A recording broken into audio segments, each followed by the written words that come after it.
joystick out there, the human joystick.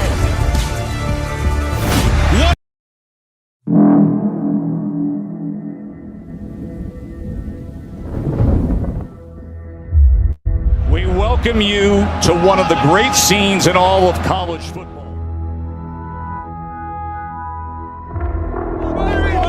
We dominated 4 quarters straight, bro. It's time to set the tone for the end.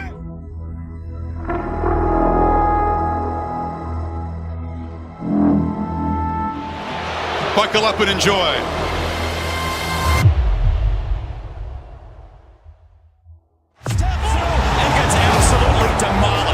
Oh my God.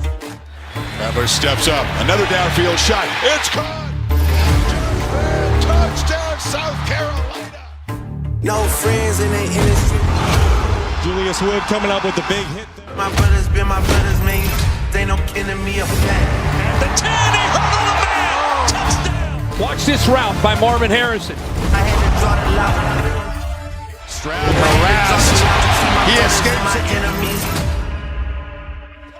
Touchdown, Harrison again. Oh my goodness! You are kidding me! This guy is unreal. Out of the backfield, Bigsby is sent back. Hey. No friends in the industry. I had to draw the line between my brothers and my enemies. A fact. Let us start a beat, don't wanna keep it rap. Look at joystick out there, the human joystick. What a throw! Addison down the sideline.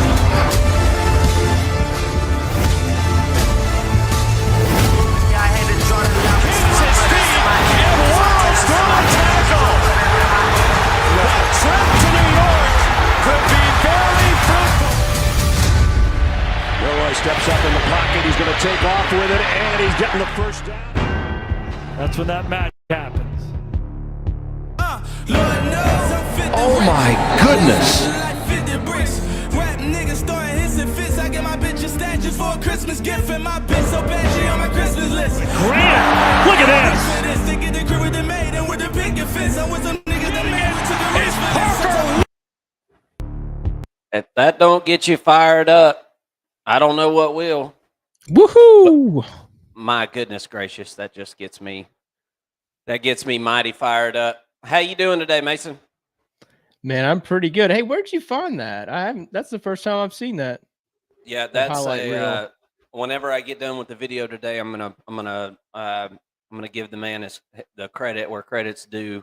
I've got it noted down over here, but it was a pump up video from YouTube that one of our fellow YouTubers made and put out there. And I played a little bit of that on the front side of our other video the other day, and I think it's about 15 minutes long, and the whole thing's good. Wow. But I will surely put that on the description, and that way anybody wants to go check that out, they can.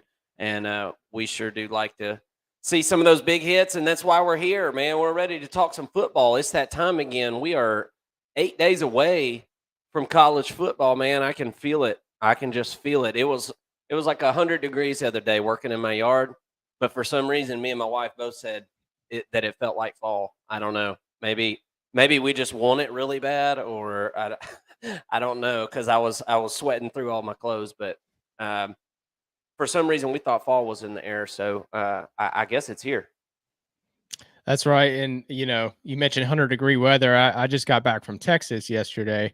And I get home and it's like 89 degrees in Georgia, and I'm like, man, this is nice. This is really nice. That was like the coolest day we've had in forever. Yeah, it was completely unexpected. And then I was just on my phone and I saw on my weather app on my widget, it still showed Paris, Texas, which is around the area I was at, and it was like 107. Still just blistering hot out there, but yeah. So, and then let's see, week after this coming week, I'll be in Scotland for 2 weeks. The high out there is like high 60s. So I'll definitely be feeling the fall weather at the start of college football. I'm excited. Hopefully, I can bring some of that weather back with me, so that we can enjoy that football weather during the actual season. But man, I'm pumped up, and enough weather talk. Let's talk some college football, man. Yeah, so it's that time. We are ready to reveal our individual top 25s. And I just want to say that, we don't have a ton of people watching yet. This is our first live show. So we're kind of figuring all this out on the go. And we hope that anybody that watches later or live, we hope that you'll subscribe so that you can comment in the comment section and tell us how we're wrong, or tell us if we missed the team that should have been in the top 25. But this is our top 25, and the AP has already put theirs out, and on last night's show is actually posted this morning. You can go through and look and see what the AP had to say. But for the purposes of this show, let's start from 25, and we'll go down. We'll go down to 20, and then 19 to we'll go down to 25 to 21, and then 20 to 16, 15, and so on and so forth. And that way we can each kind of get our 5 in and kind of compare those. So are you ready to go? You ready to start with number 25, Mason? Yeah, I'm ready. Maybe on the last 10, those are the ones that I at least put more emphasis on. So maybe we go 1 and 1 on those, once we get to that point. Okay. And just, because we'll probably have some overlap too. And then that way we're not repeating each other's, points too much, at least. But yeah, I'm ready to roll. I'm ready to roll with number 25. For me, 25 is Texas A&M. And let me start by saying how I come up with my top 25. So Mark, you may be different than me. Picking my preseason top 25, I'm specifically looking at how well they performed last season, and a little bit about what I'm projecting them to perform this year. So I take what they did last year and I factor in who they lost, who they brought in via transfer portal or recruiting class, what coaching changes were made. Next year, it'll be a lot more of conference realignment and trying to, factor that in and the schedule and things like that. But this is not, for me at least, this is not where I think they will end up at the end of the year. So my top 4 in this preseason poll are not my college football playoff top 4. And I just wanted to kind of start with that premise. And Mark, if you'd like, maybe at the end of this, I know this is kind of on the fly. Maybe at the end of this, we do our college football playoff predictions. Does that sound good to you? I'm good with that. I'm ready to go on all that good stuff. So, yep, cool. I've made up my mind. It was as I was going through this, I realized I've got a team that like just inside the top 10 that I think is going to make the playoffs. But, they're in my preseason top 10, hardly. But I think by the end of the year, they'll be in the top 4. But anyways, let's get started. As I mentioned, number 25 for me is the Texas A&M Aggies. They lost a ton of their record-setting recruiting class, but also brought in some talent to replace them, specifically at the cornerback position.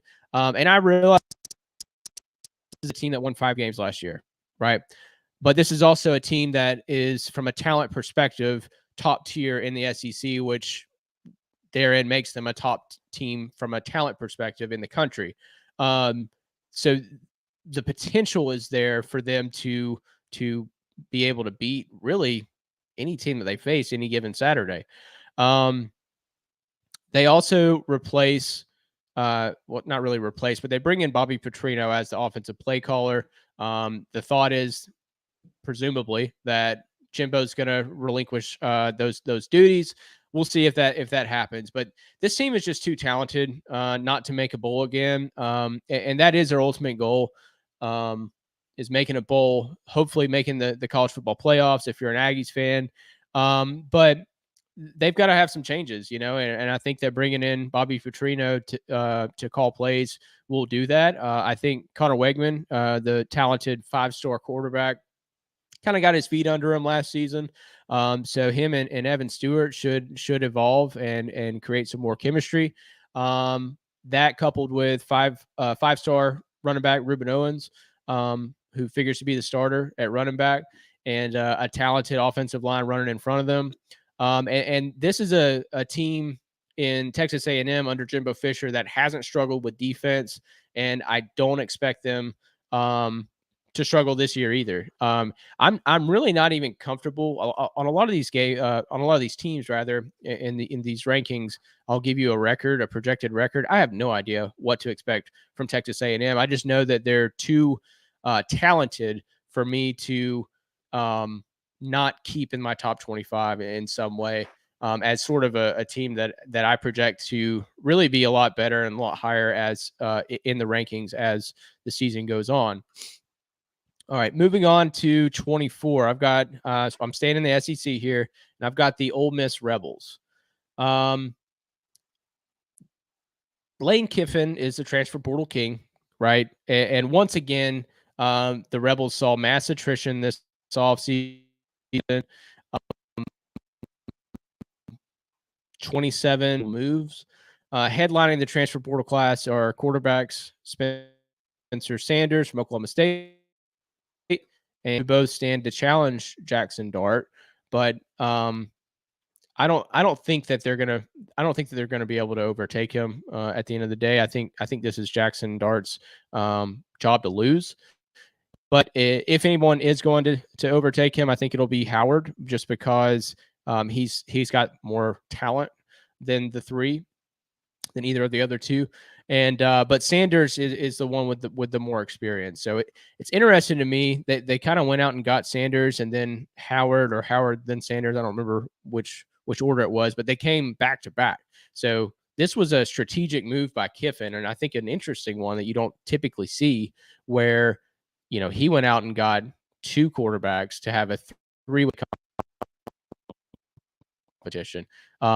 And this, to me, this isn't a case where you say, oh, if you have three quarterbacks, you actually don't have any. That's not what I'm seeing here. I think these are three legitimate quarterbacks, and I'm anxious to see what they do once they get started. But the starting 11 on defense are all upperclassmen, so maybe that experience pays off for the Rebels this season. But their defense has just not been good. You don't really expect much on defense coming from a Lane Kiffin team, but they just have not produced to be even to keep pace in the SEC, really. And when I look at this schedule that you see on your screen here, weeks 4 through 6 is really the bulk of their schedule. It's kind of going to make or break them, where they have at Alabama, they face LSU, and then they also face Arkansas. Then they have a bye week and go on the road at Auburn. Then they've got week 10, they've got Texas A&M, and then at UGA. I mean, this is one of those schedules and one of those teams. They've also got Tulane week 2. Let's not count them out. So this is one of those schedules where I look at it and I say, going to be good too, man. They are going to be good. I admittedly, I didn't put them in my top 25, and I'm starting to think that might be a mistake. But anyways, with Ole Miss, I'm looking at the schedule and I'm saying, can Ole Miss lose 5 games and still be a top 25 team from a power rating? This is a tough road to haul. And Lane Kiffin's got his hands full. I'll just leave it at that. At number 23, I've got the Texas Tech Raiders. Texas Tech will have great wide receivers once again, headlined by Jerran Bradley and transfer Dre McCray. And this is a team that, really had a pretty good season last year, and they've got a lot of momentum heading into this season, and ended up beating Texas last year. Certainly Texas will be out for blood when in week 13 when they come to Austin. They'll be looking to get their revenge, but they're coming off of a successful year. They've got a lot of momentum. 2022 quarterback Donovan Smith is gone to Houston now, and in steps Tyler Show. I know, how do you say that, Mark? I know you corrected me on that, but Tyler Shook. Shook. Yep. So weird. I'll never get that. I'm gonna have to purposefully misspell his name just so I pronounce it right. Move it forward. But he would have been the starter last year, Shook, that is, or actually the past 2 seasons, but he's been riddled with injury. So the talent is there for him to explode alongside play caller and rising star Zach Kitley. The offensive line is strong in run blocking. Pass pro needs to be a little bit. The Red Raiders were last in the Big 12 in sacks and tackles for a loss last year. They did add catcher Rusty Stotts to help lead the offensive line. I'm sorry, center Rusty Stotts. Boy, these abbreviations are getting me today. And the D was good last year. Figures to be even better this season with a lot of returning talent. Overall, I mean, looking at this schedule, it's manageable. It's a Big 12 schedule that I look at and I say, you know, Oregon week 2 could sneak up and get them. I'm anxious to see how UCF produces in the Big 12. They could be sliding by week 12. And, Texas week 13, I think that's just a straight up loss, if I'm honest. And then they've got some, a lot of 50-50 games. But this is a team that could be very successful with a 9-3 season. Or, they could kind of slide a little bit and revert back to a team that's bowl capable, but maybe only wins about 7 games. I'm going to call it here and just say that I do think that this team takes a little bit of a dip, and I think that they end up going about 7-5. All right, number 22 is South Carolina. South Carolina is another one of those teams that have a lot of momentum going on from last year heading into this season. I'm excited to see what they do with that momentum. As we know, they beat Clemson last year and Tennessee back to back. I think it was I know it was at least 2 top 10 wins back to back, if not top 5. But these were 2 just statement wins for Shane Beamer and the Gamecocks. Spencer Rattler steps in at quarterback last season, does a really good job, especially later in the year. And the word is that he has gotten even better this offseason. He's matured a little bit. He's finally showing the talent that we've been expecting to see from him since he came out of high school and since really his first year with Oklahoma. I'm excited to see what he does. If all of that's true, then I'm excited to see what he's able to do. They do add a very, very talented 5-star freshman, Nicholas Harbor. I don't often mention freshmen at this level who can come in and really just be, ballers and, producers as freshmen. But Nicholas Harbor is certainly one of them that you should circle, and he should be fun to watch. He's about 6'5", 235, and I think he runs maybe like a 10.4, 100. This guy is a freak, like I said. But yeah, I think Rattler's going to ball out with him. They will struggle on defense. That's going to be their Achilles heel for sure, specifically up front. It's a good rushing team. I think is going to be able to beat them out. But this is a really tough schedule. I think the offense wins them some games, but this is a really tough schedule. And another one, a lot like Ole Miss, where I look at it and I say, if this team goes 7-5, I've still got them at about number 22 in the country. So this team could go 7-5 and lose to teams like UNC, UGA, Tennessee, Texas A&M, and Clemson. And I would still look at that team and say, well, yeah, they could still beat Kansas State at the end of the year, or a team like that who's probably going to be a lot higher ranked. Really tough schedule for them, but I'm excited to see what Rattler and Harbor are able to do for the Gamecocks this year. Moving on to number 21, I've got the North Carolina Tar Heels. This is a team that probably underperformed last year. I'm excited to see what they do this year. Drake May, really came out last season as a breakout star. He's, to me, the number 2 quarterback in the country and arguably the number 1 NFL prospect in the country. But but he's the number 2 quarterback in my books. He alone can win you some games, but he's not able to win all of them on his own, right? He seemed to struggle last year in some of the bigger games, and I'm not so sure that really falls on him as much as it does the coaching staff. So I'm questioning Mac Brown's ability to coach at this stage in his career. Going back to those big games, he seems to struggle with those, and he also struggled with App State last year. And I just you can't lose the easy games like that. You've got to be able to win those, especially in the ACC. You're not doing yourself any favors when it comes to being ranked later on in the season. The defense was an issue for them. I do think that they'll be better in a second season under Chizik, but not good enough to beat say Clemson. And I think that they're really going to struggle with South Carolina week 1, at South Carolina. That's going to be a tough game for them. Overall, I've got this team going 8-4. They'll win some they shouldn't. They'll lose some they shouldn't. They're going to be a fun team to watch, and they'll certainly gain my attention. But overall, I don't think this is an ACC winning team or anything like that, but should be fun to watch. And Mark, I'll kick it over to you for your 25 through 21 now. Gotcha, man. Yeah, that some of those teams are similar to what I've got on my list here. And just to recap, I'm getting all these written down here as we go as well. So far, Mason, 25, Texas A&M, 24, Ole Miss, 23, Texas Tech, number 22, South Carolina, and number 21, North Carolina. Is that correct?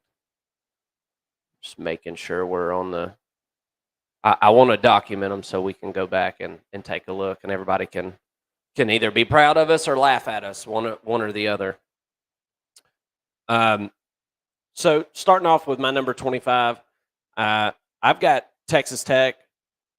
Texas Tech is, in my opinion, I think they're a team that's on the rise. I feel like Texas Tech, whereas they did lose their quarterback, they've got, like you said, Tyler Shook coming in, a graduate player with a great arm, and played a decent amount last year. Their offensive line, they're returning 4 out of 5 linemen, and they're picking up rusty stats. And for both of us to come up with rusty stats as a name that we need to watch out for with Texas Tech, then that tells me right there that that's going to be a good player and going to be on the all-name team too. That's a good name. It sounds like somebody sounds like a baseball player. So at wide receiver, they've got pretty much everybody back. Defensive line, they lost Tyree Wilson to the NFL. Miles Cole will be playing more this year. Transfer in Steve Linton is, from what I hear, is poised to have a big year off the edge, and that will hopefully replace Tyree Wilson there. Tony Bradford and Jalen Hutchins are returning as D tackles, and I'm looking for Hutchins to have a big year. So linebacker wise, Eldridge and Merriweather, they were the 2 leading tacklers. Tyreek Matthews and Jacob Rodriguez both played some last year, and they'll have to fill those 2 guys' roles as they are gone. Pierre has moved from outside linebacker to inside linebacker this year, and overall, I think this defense is going to either hold par or improve from what they were last year. And I see the offense got hot kind of towards the end of the year. So Texas Tech, I've got number 25, and I've got their finishing record at 8-4. I think that, that Texas and Texas Tech game coming at the end of the year, that's going to be a big one. And if Texas is undefeated heading into that, and Texas Tech has only lost a couple games, man, that's going to be a big one out there in Texas. And I can't remember which stadium it's at. I want to say it's at Texas, but I may be wrong. It's in Austin. Okay, it's in Austin. Yep. Pressure is going to be on for that one. I think pressure will definitely be on. Number 24, I've got Oregon State. I've got the Beavers. And look, this is one of those things.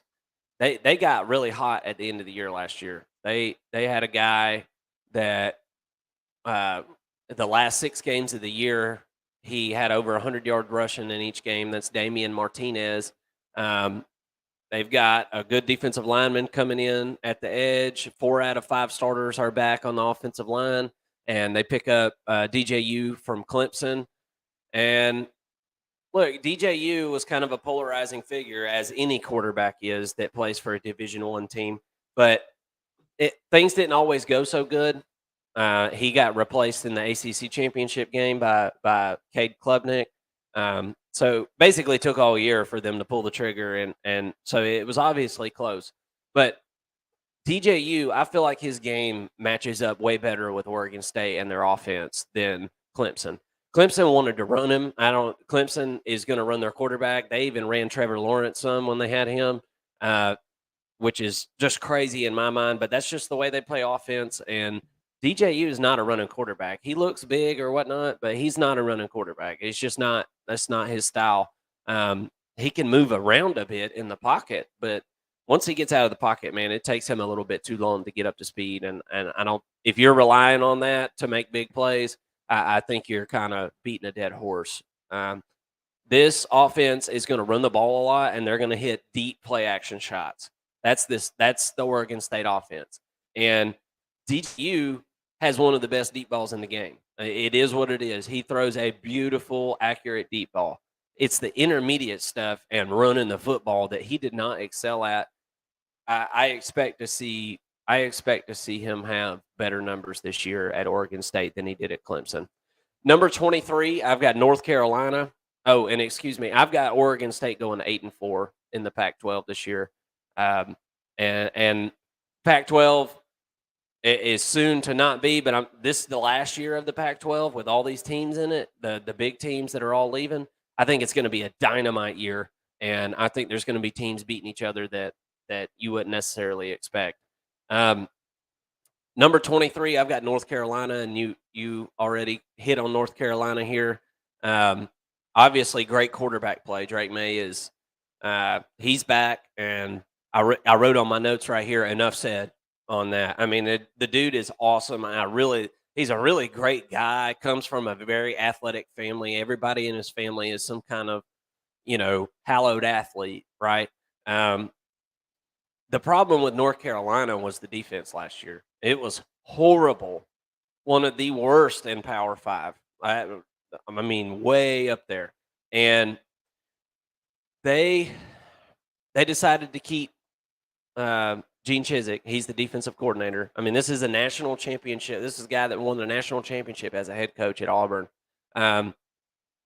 He ran a bunch of guys off out of that secondary from last year. And sometimes that can be a good thing, but I don't expect it to just you go run a bunch of players off and then all of a sudden all your problems are fixed. That's not how this is going to work.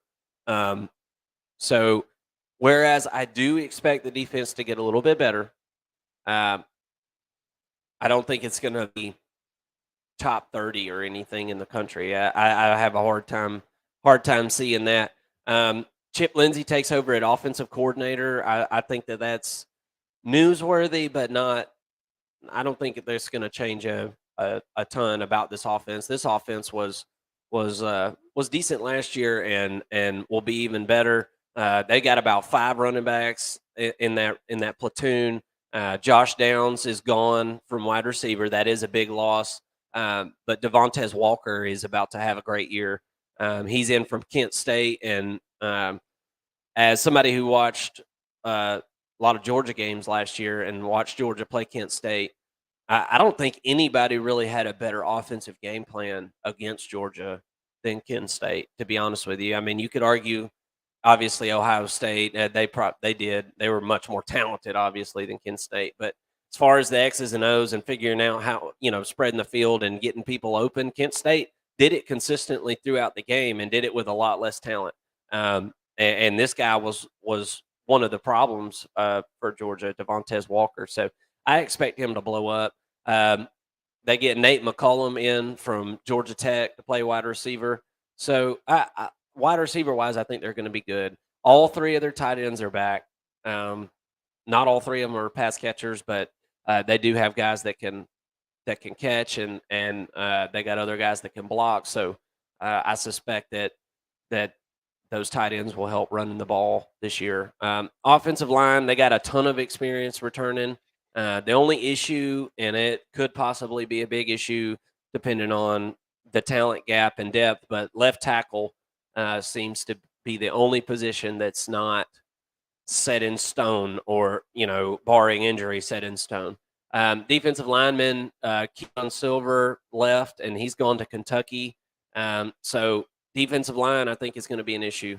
And linebacker, they got Amari Gaynor in from FSU. But again, depth and talent are probably going to be an issue, especially when at the end of the year, whenever guys start to get hurt and stuff. So defense has got to step up. I mean, it is what it is. Defensive 4 and 5 star athletes don't grow on trees, right? And you've got to have a proven track record of developing these guys and putting them in the NFL before they're going to come to your school. But it's like, what comes first, the chicken or the egg? And North Carolina and Gene Chizik, they're kind of in that conundrum right now. Number 22. In North Carolina, I keep forgetting these records. I've got them going 8-4. And what I did was I went through each of these as I researched each team. I went through their schedule and went win or loss on each game, and these are the records that I came up with. Number 22, I've got Oklahoma. So obviously, I think that Oklahoma is going to get better this year. Not a great year last year. It was just not a good year. Any year that Oklahoma gets beat by Texas 49-0 is not good, and it's not going to be a successful season as far as Oklahoma fans are concerned. And I mean, it's just not. So Brent Venables and Jeff Lebby, they say they're going to have a more balanced team this year. You got Dylan Gabriel back at quarterback. God forbid something happens to him or the season takes a turn for the worse. They've got a backup quarterback and a young guy named Jackson Arnold. Cannot wait to see this guy. I think he's going to be really, really, really good. I think if everything goes good this year, you only see him in blowouts, getting some experience and things like that. But I think he's going to be a really good player. At running back, Sawchuk comes in from Colorado. That was actually 2 years ago, and it looks like he's going to get some playing time this year. Barnes is back, so that should be a good 1-2 at running back. As much as they're probably going to want to run the football this year, I feel like you're going to need a third guy probably to step up because we all know the attrition that takes place at the running back position at this level. It's not a position for the faint of heart. There's hard hits every play, and so it does sound like they have guys that know the system. They know the pickup blocks and all that kind of stuff.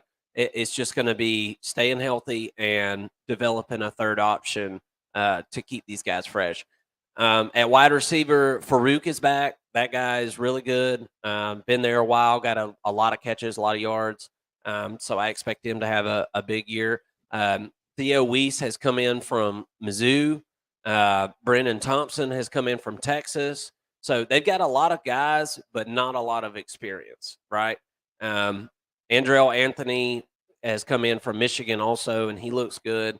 Looks like he's going to play. So there is a lot of options at wide receiver, and with Dylan Gabriel coming back, this offense was not bad last year. It really wasn't. If you go and look at all the statistics, it wasn't the offense that let them down, and that's the story that we've come to know with Oklahoma, or really, any team that's been touched by the guy out there at USC. Not much of a defensive coach, but so at tight end, you got Austin Stogner coming in from South Carolina. Blake Smith comes in from A&M. Those are two tight ends right there. Any tight end coming out of Texas A&M last year and transferring, I don't question too much because they have a pretty doggone good tight end room right now over there at A&M, although they just had one get hurt for the season.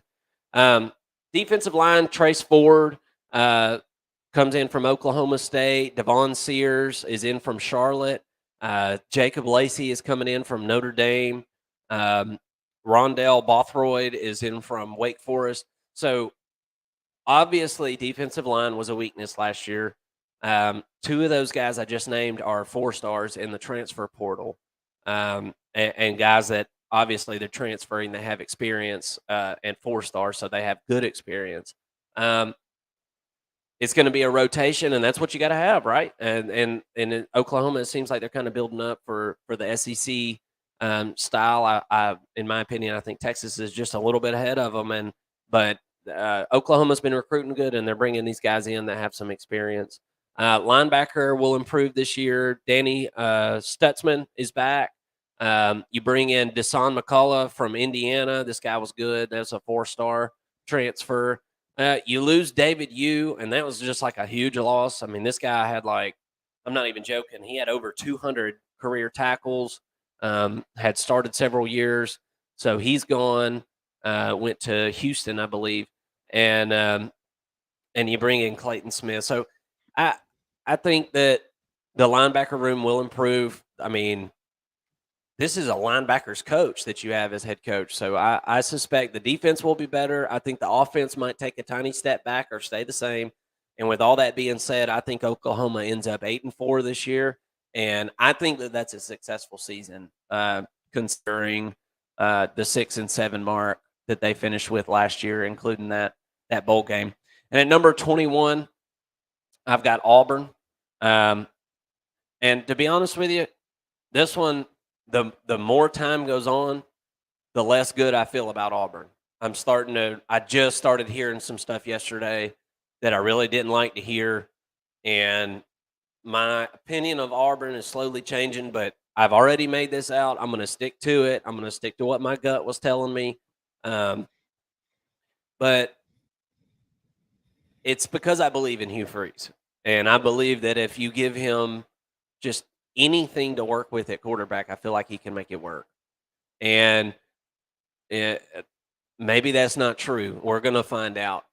You got Peyton Thorne coming in, and you got Robbie Ashford that we watched last year. Robbie Ashford was he just wasn't that good, and he doesn't necessarily seem like a quarterback to me. But he does seem like a project that somebody like Hugh Freeze could come in and really get the most out of him. So with all that being said, there's going to be packages this year for Robbie Ashford, but I believe Peyton Thorne will get the starts. And one thing that we learned about Peyton Thorne, if you go look at his time at Michigan State, his first year he did great. He had a great year. He really did. But that was whenever they were running the ball effectively, and they had an NFL running back. So if you can run the ball, Peyton Thorne can be effective.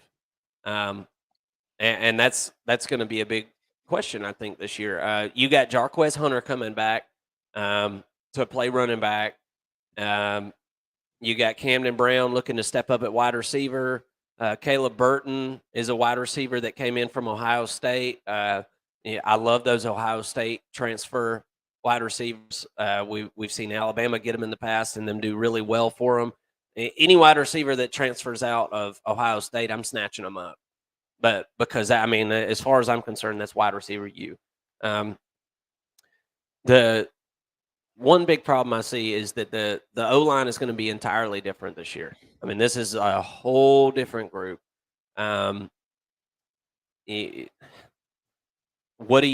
brought in a ton of transfers, okay? I'm just trusting that they brought in the right guys. I don't, and I'm thinking they're going 8-4 this year, so I'm not thinking they're going to the playoff or nothing like that. But I think that they're going to win some games that probably surprise some people this year. Defensively, Owen Papo, Derek Hall, Colby Wooden, they're all gone to the NFL. Cam Riley is going to need to shoulder the defense with Wesley Steiner. Nazili Kite is a defensive lineman. He comes in from Maryland. And Demario Tolan comes in from LSU, who's a linebacker. Keon Scott is a cornerback that returns, and he'll start on one side. So you have some pieces there that I think that you can work with on defense, and I think Auburn will be able to hang in there, middle of the pack, in the SEC on defense. I don't think they're going to be lights out or anything, but I think they're going to be somewhat serviceable. You got to have DJ James step up on the other side to play the other corner. That's going to be a big deal, but I don't see a ton other than LSU and Georgia. I don't see a ton of real strong passing attacks in the SEC this year. So maybe you'll have some time to figure that side out. And Zion Puckett is the safety. He'll be back for a 5th year to play alongside junior Donovan Kaufman. So I feel pretty good about the safety position there. You just got one question there on the cornerback on that one side, and if they can figure that out, I think the defense is going to be serviceable, and I think Auburn can make a little push to have a decent year. I mean, 8-4 is not Auburn's standard, I wouldn't say, but I mean, with the tumultuous seasons they've had in the past, I think 8-4 would be welcomed and would be kind of give a stable feeling over there. So that's my 25 through 21. I've got Texas Tech 25, Oregon State 24, North Carolina 23, Oklahoma 22, and Auburn 21. What do you think, Mason? What do you got for 20 through 16, and what do you think about those top 20, the 25 through 21? Yeah, so you mentioned feeling a little uneasy about having Auburn in your top 25, which I understand. I understand both sides of it. I understand the hype behind Hugh Freeze, the transfers he's bringing in. I really see a lot of hype going into next season with this recruiting class that he's putting together, along with his ability to work the transfer portal that he's already shown, even though this is an era of the SEC that he wasn't a part of initially. So I am excited for Auburn and for the Tigers. I don't obviously have them as a top 25 team, but I understand, I understand why you would, and then I understand why you would pick that and then feel a little uncomfortable. So in that same light, I feel also uncomfortable with my number 20 pick in Arkansas. The reason I am as high on Arkansas is because I love Sam Pittman. He's the one coach that I would pick over any other to have a beer with, So there's an affinity for him just as a coach.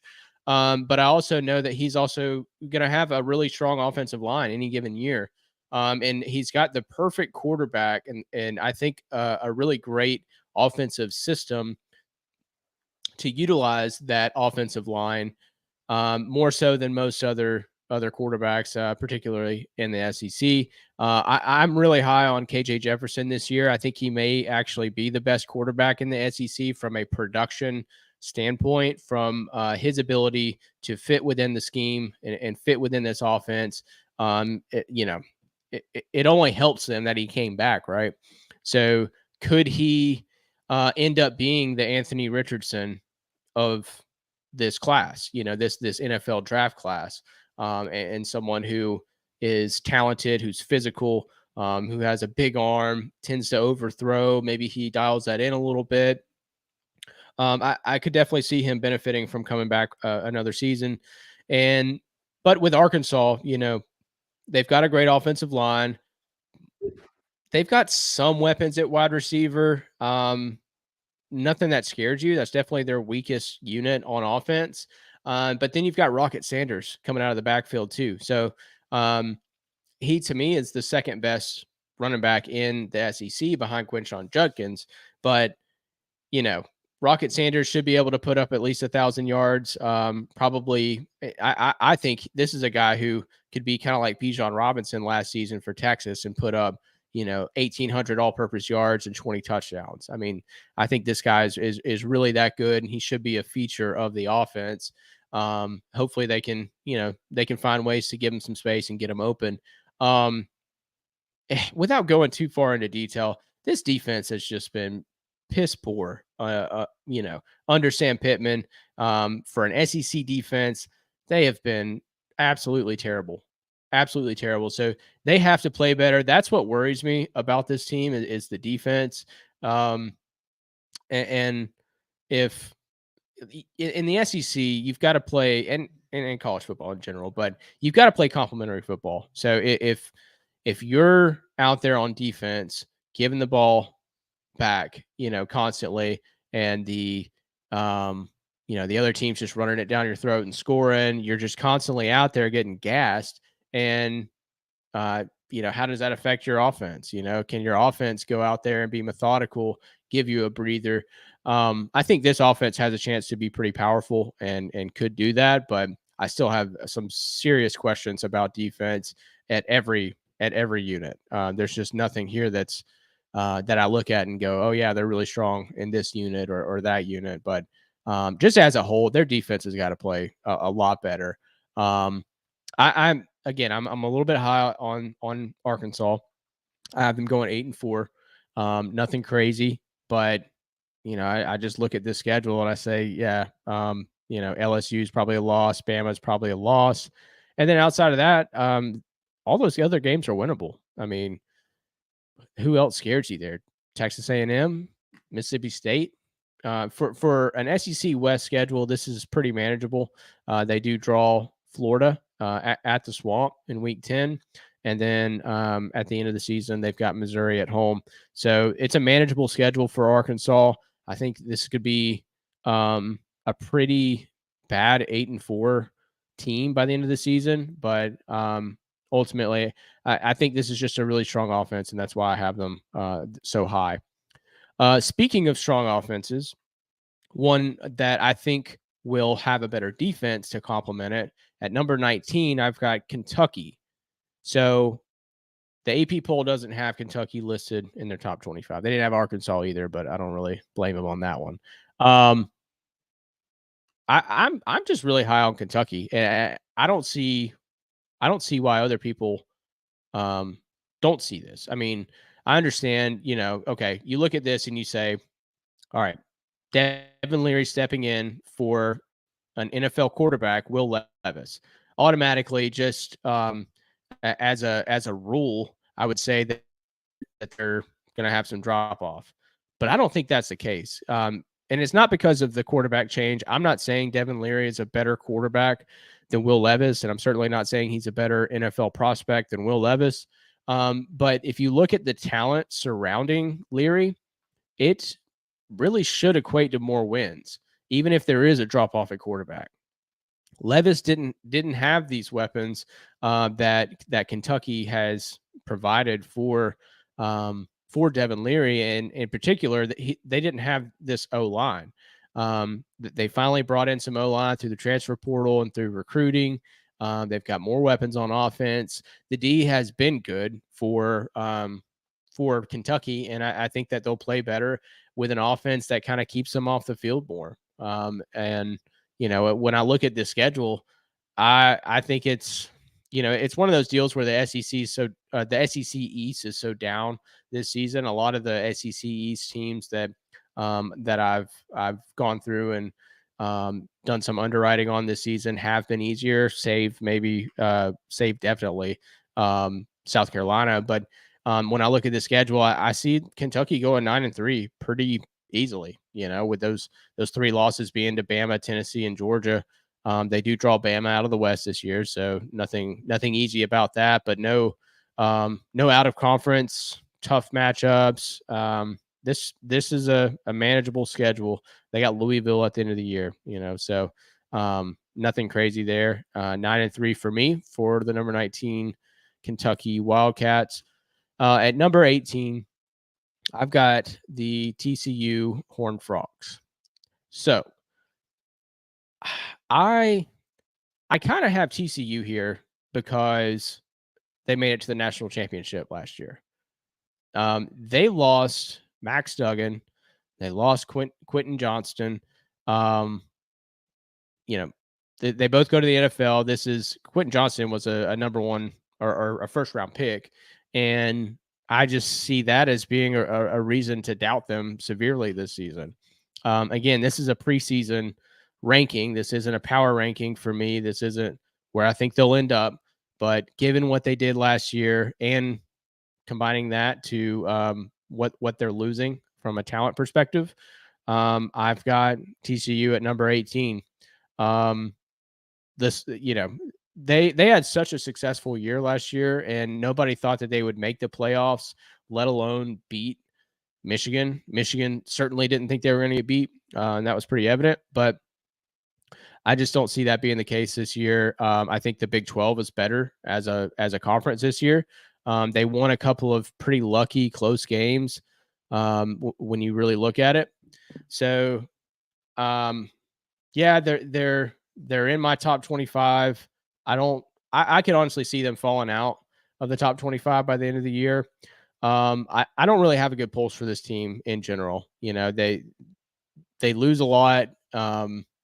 Again, there's a lot of variables going on in the Big 12 right now. But I couldn't leave them out of my top 25 after finishing 2 overall last year. And with this schedule, I look at it, okay, and let me just give you the last 5 games of the year. Week 8 at Kansas State. They've got a bye week 9. Week 10 at Texas Tech. Week 11, Texas. Week 12, Baylor. And week 13 at Oklahoma. They could easily go 7-0 first 7 games, where they've got Colorado, Nick State, Houston, SMU, West Virginia, Iowa State, and then Kansas State. But by the end of the year, they could easily end up being 7-5 after starting 7-0. I think that they'll probably end up getting one of those games. I think they're going to end up 8-4. But this is a pretty tough, later half of the schedule, or later half of the season sort of schedule. So I do have them finishing 8-4 at number 18. So for number 17, I've got Kansas State. Kansas State is a team that I'm actually pretty high on. I think that this is one of those teams who got better this offseason and are making the Big 12 better and more marketable as a whole. I actually have them behind OU and Texas, but that's because I'm also very high on them. Kansas State, I think, could be better than last season, even though, they lose Deuce Vaughn. They lose defensive end Anudike Uzuma, who had 8.5 sacks in 2022 and was a first-round pick. They also took a hit on cornerback with Julius Brents being gone. He was taken in the second round. He forced 5 turnovers last year, was a lockdown corner. And they also lost a safety in Josh Hayes, who was taken in the 6th round and was 3rd in tackles on the team. So you read all that and you say, well, how the heck are they going to get better? Well, they did go in and add running back Trayshawn Ward, who I think is probably a better running back than Deuce Vaughn. And I think he's kind of a top 3 round, NFL type talent coming out of Florida State. And he was actually the number 2 running back for the Noles last season. He had 628 yards and 7 touchdowns, and was just kind of, not really getting as many snaps and as many carries as he would have liked. But he should come in and be a big role in this offense, and to replace, actually not to replace a wide receiver, but they also to bolster their offense, they go in and add Keegan Johnson, a wide receiver who transferred from Iowa and is going to play the X receiver for Kansas State. And then they also added a recruiting class that ended up ranked 32nd overall, which is not bad. And that was headlined by the top 10 quarterback and number 1 player in the state, Avery Johnson. But make no mistake, this is Will Howard's offense. He's going to be a junior this season, and last season he ended up taking over for Adrian Martinez after the first 7 games, and played pretty well in the 7 games that he played in, and completed about 60% of his passes, and threw 15 touchdowns to 4 interceptions. He's got some good talent playing around him as well. He's got a veteran offensive line that returns 4 redshirt seniors and a talented junior. So all headed into their 3rd or better seasons. And he also returns Garcia and Brooks as pass catching weapons. And then, as I mentioned, brought in Keegan Johnson from the transfer portal. On defense, they do have to replace the 3 defensive players that I mentioned earlier. That's going to be a huge loss for them. There's really no way around it. They weren't able to really get any real dynamic players on defense through the transfer portal. And I think that when you look at it, though, I don't know how much they really tried. I mean, certainly everybody wanted some of the 5 stars that were out there and players like that. But I think that they feel pretty comfortable with what they bring back this season. Yeah, and overall, I mean, I have them at 8.5 wins whenever I really break this down. But if you're making me choose, right, I'm looking at this. Texas is the only real definite loss that I see on this schedule. Everyone else is winnable. This is a team.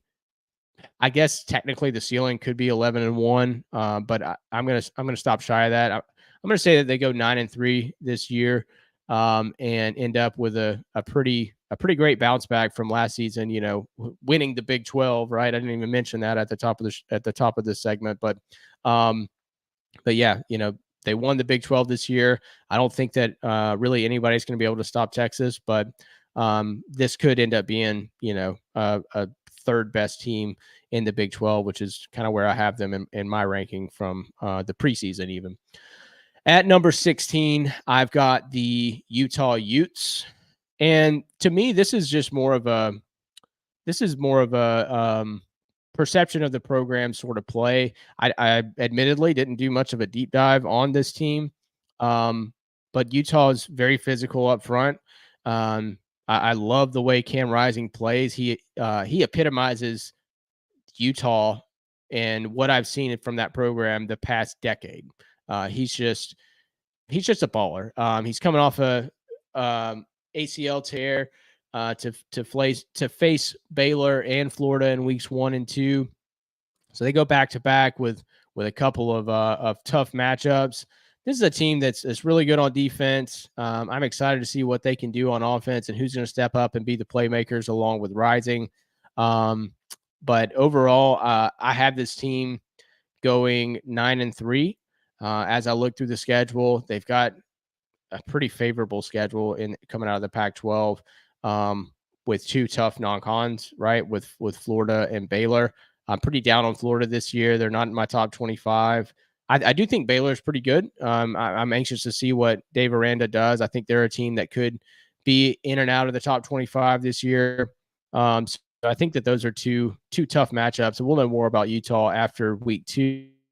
They got to go to Oregon State. They got to go to USC, and they've got to face Oregon at home.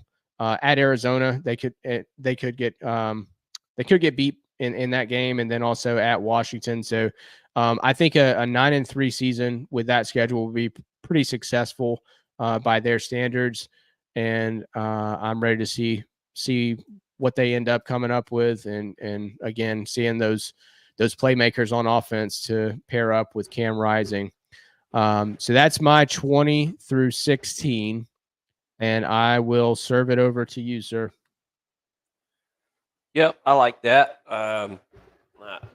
You got a few that you are feeling in your gut with Arkansas and Kentucky. I don't have either one of those in my top 25, but I definitely could see how that could happen. There's either one of those teams goes 8-4, you know, they'll probably be in the top 25. I mean, that's the way it goes in the SEC. So my number 20 team is one that you've already mentioned, so I'm not going to spend a ton of time on them, but it's Texas A&M, and I've got Texas A&M going 8-4 this year. I think they're, as you said, there's a ton of talent, and I think that they're going to figure out how to utilize it this year.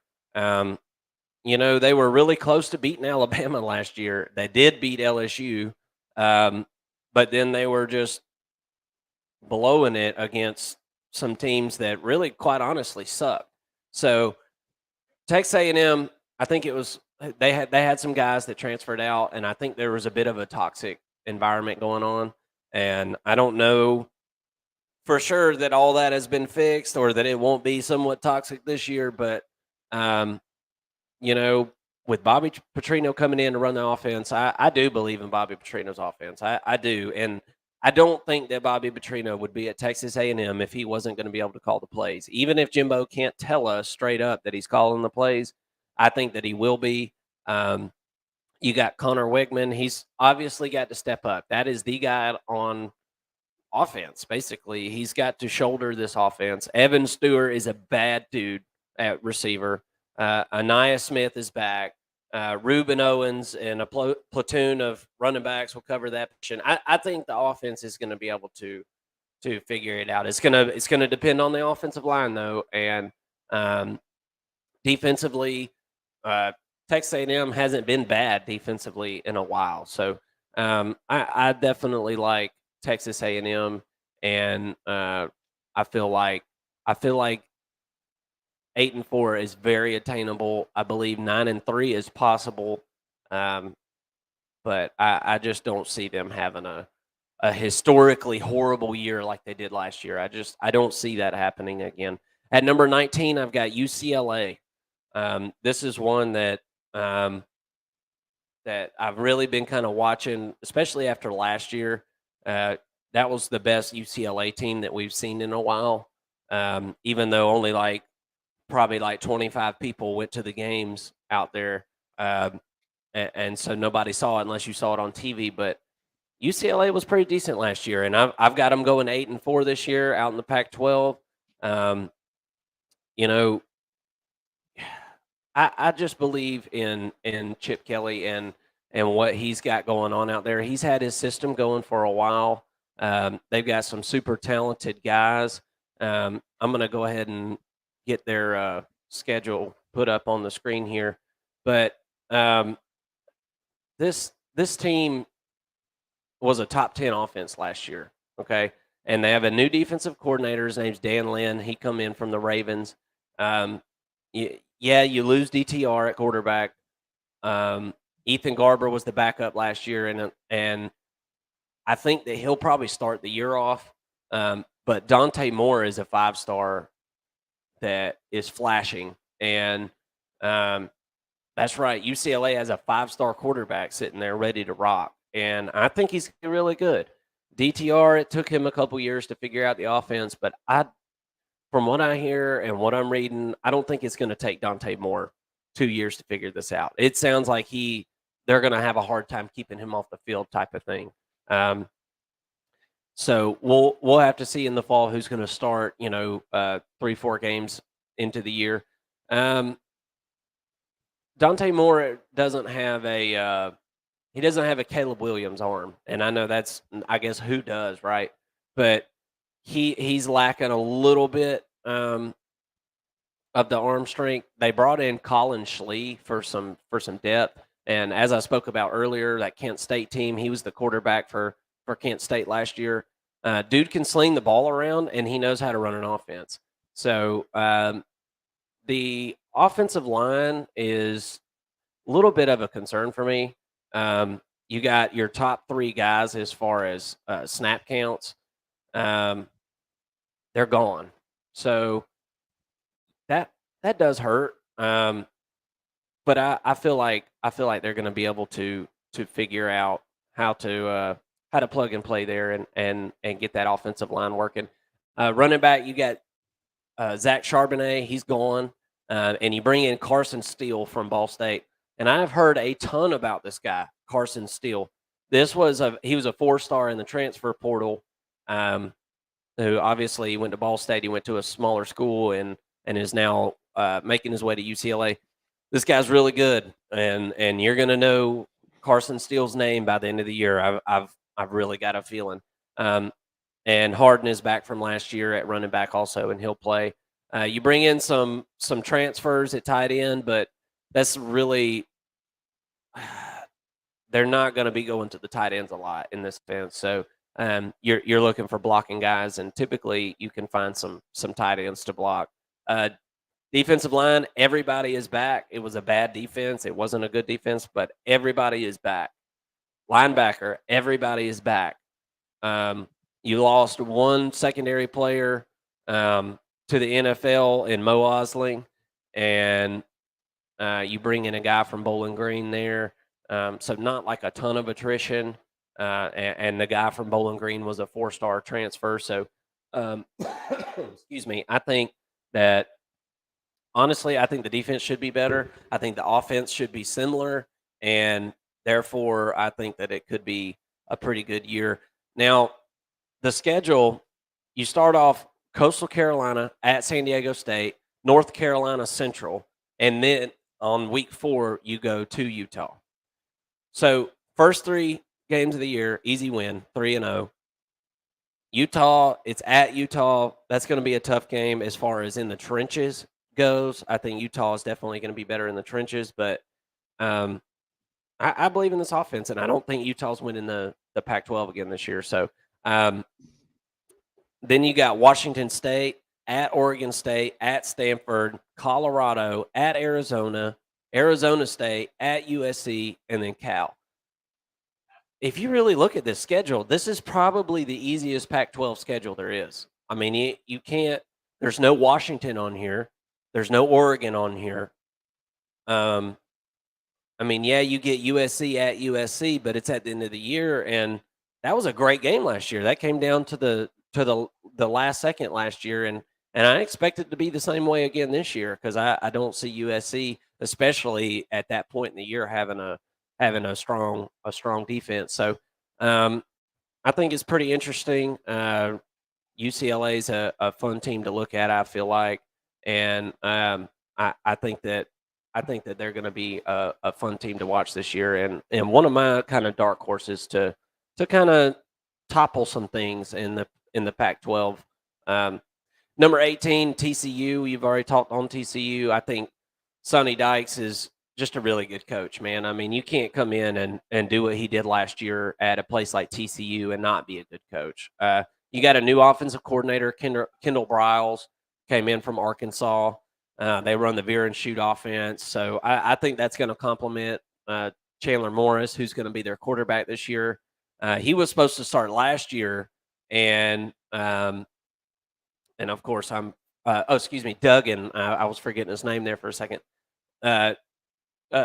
Chandler had gotten hurt, and Duggan had taken over, and it was almost like a Stetson Bennett and like JT Daniels type thing where it's like, okay, we can't take this guy out. And they rode Duggan all the way to the national championship game, so it was obviously the correct decision.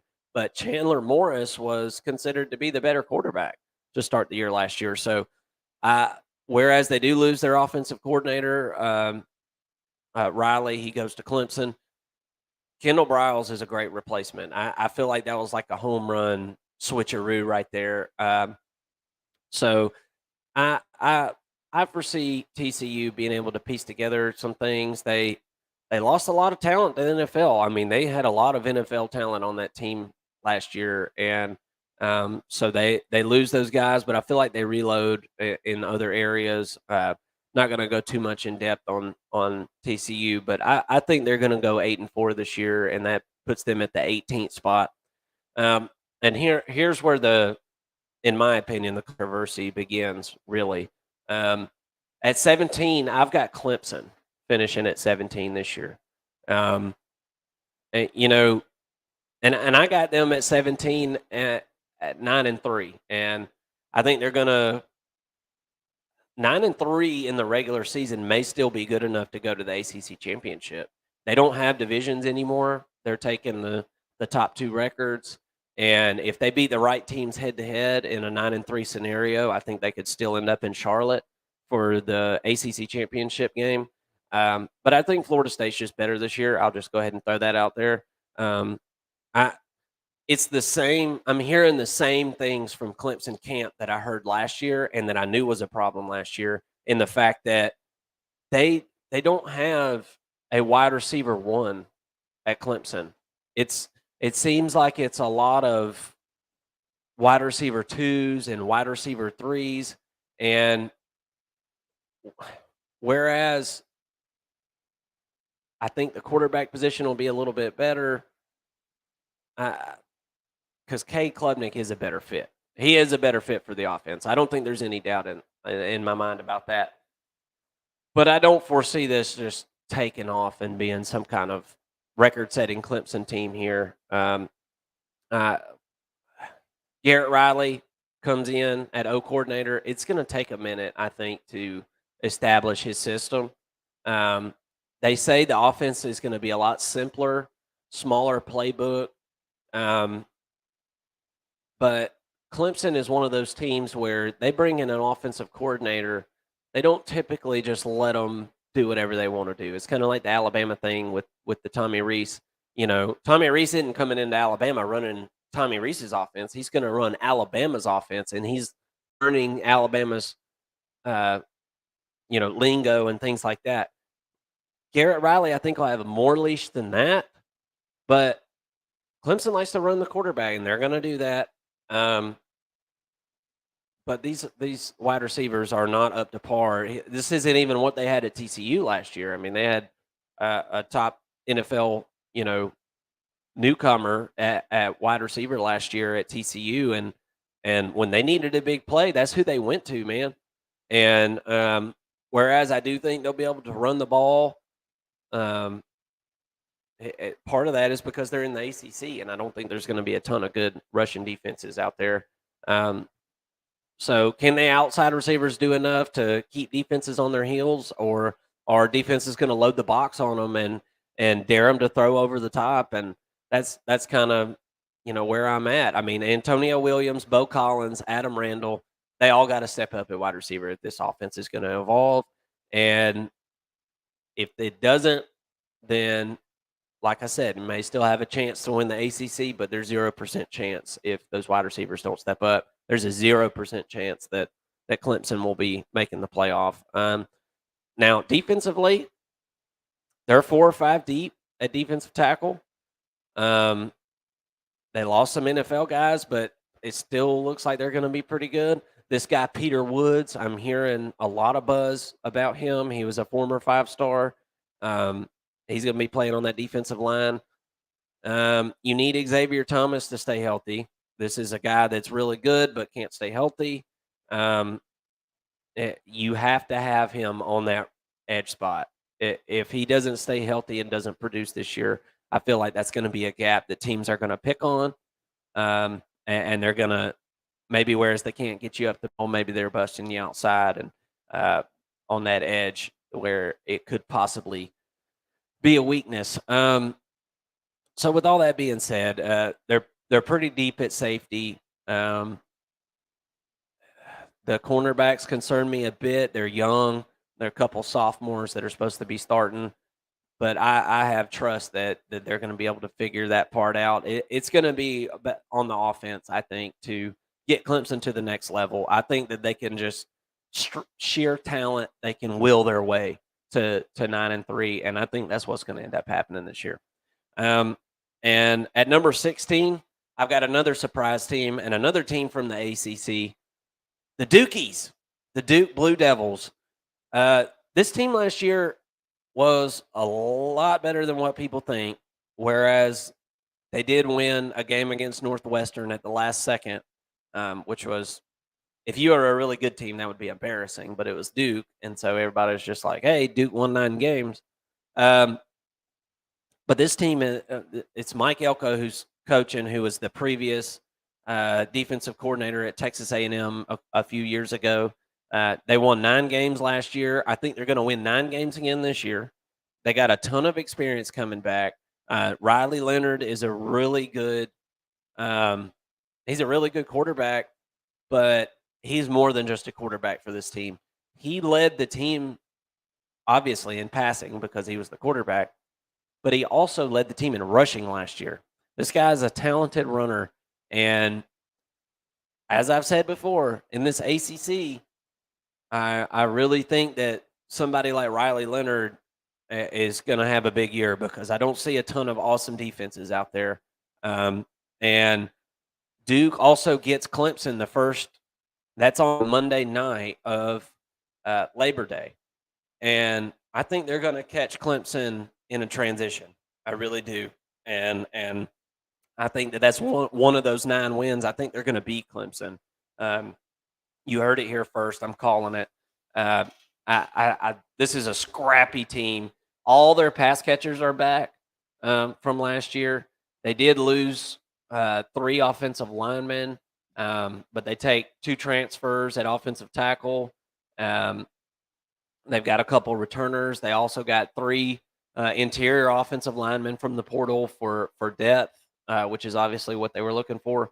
And they're going to continue to take offensive linemen just like any other middling team in any conference in the NCAA. I mean, you're taking any guys that you feel like have an upside at offensive line. You're trying to make a hole for them, minus maybe 2 or 3 teams in the country that feel like they're really full at that position.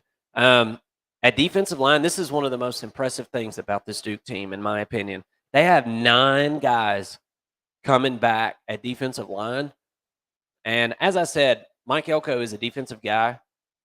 All 9 of these guys last year played 100 snaps or more. He rotated these guys in and out and in and out. They have a full repertoire of defensive linemen that are ready to roll and have plenty of game experience, and that gives you room for injuries and other things that can happen throughout the year. So I feel like they've set themselves up good on the defensive line, and I feel like that's going to really pay dividends in the ACC for them this year. They lost a big Hayward. He was a big linebacker. Everyone who backed him up is back, and everybody who played behind him is back. So I expect linebacker to actually take a step forward. Joyner and Young are gone from the defensive secondary from last year. Brandon Johnson will step up into one of the corner spots. And you've got Miles Jones coming in from A&M, and anybody who's watched A&M for like the last decade knows who Miles Jones is. This is one of the guys, he's about to play his 7th year of football. And Al Blades Jr. is coming in from Miami, and he's a lot the same. This will be his 6th year. So they brought in Chandler Rivers and Joshua Pickett to help supplement that room as well. So secondary-wise, I feel good about them. Fisher Smith will start at safety, and they'll use probably one of those extra safeties that they got at the cornerback position. So that's probably the deepest dive anybody's going to give you on the Dookie Blue Devils because I feel good about them, man. I feel like this is a good team. I feel like they've got just as good a chance as anybody to spoil some seasons in the ACC. And I don't think their schedule is very hard. So, and you get Clemson the first game of the year with a new offensive coordinator. I feel like things certainly line up to be a good year for the Duke Blue Devils. And that was my 16th. So we're back to the number 15 there. What do you think about those, Mason? And go ahead with your rankings whenever you are ready. Well, I certainly wasn't expecting you to go that high with Duke. I do remember talking to you off air, and you mentioning that you were high on Duke. I didn't know you were that high. You know, that caught me by surprise, and I think it'll catch a lot of our viewers, or it'll catch our viewer off guard too. You know, and I'll get yelled at for sure. Yeah. So, but that's what this is all about. You know, it's a lot of fun. Hey, every team's undefeated right now, so we can talk about any team like they're going to win it all. So that's what's fun about college football. You can't do that with any other sport, really. All right, so top 15, we're getting closer to the end. I went ahead and looked through the list. And saw who's left, and I'm like, yeah, he didn't mention him, he mentioned them. So, you know, I think we're gonna have a lot more crossover now. So we'll probably have a lot of similar talking points from here on out. I think 16 and beyond is kind of the Wild West, you know, in preseason talk. So you can kind of go wherever you want with it. But now we're getting to the big boys and the contenders, the real conference contenders and national championship contenders. So at number 15, I'm going to roll with the Washington Huskies.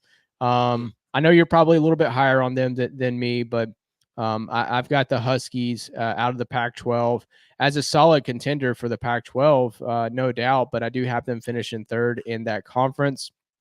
Last season, they were 11-2 with head-scratching losses related to UCLA. I know you mentioned them being a much better team last season, but they also lost to Arizona State, who sure is getting better, but Washington definitely should have won that game too, and really shouldn't have lost to UCLA.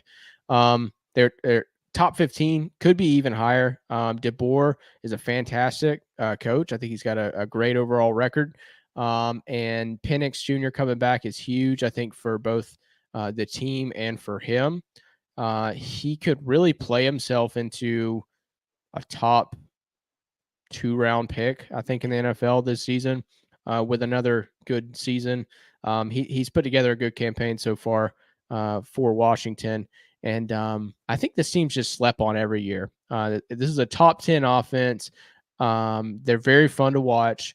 And last year, it was actually kind of the opposite of what we've seen from Washington in past years. But last year, they finished outside of the top 50 on defense. Washington's usually a really good defensive team, and particularly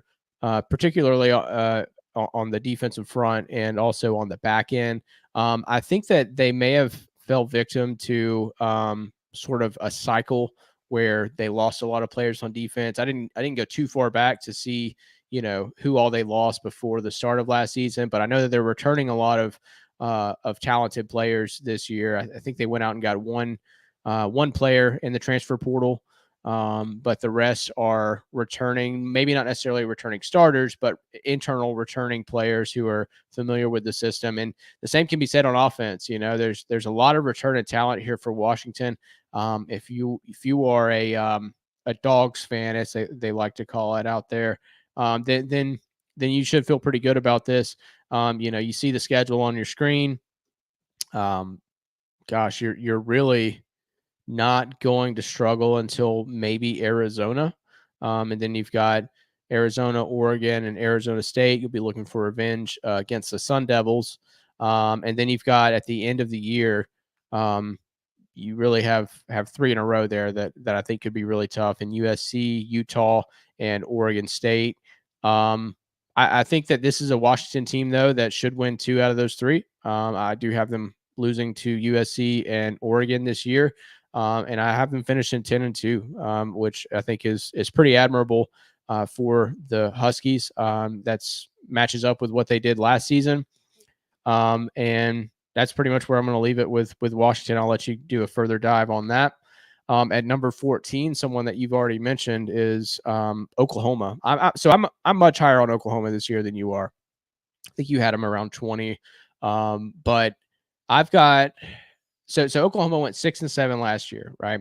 Underwhelming by OU standards, but it was the first year under Brent Venables. And I think that year 2 under Brent Venables, year 2 under Dylan Gabriel is going to be much more fruitful for the team.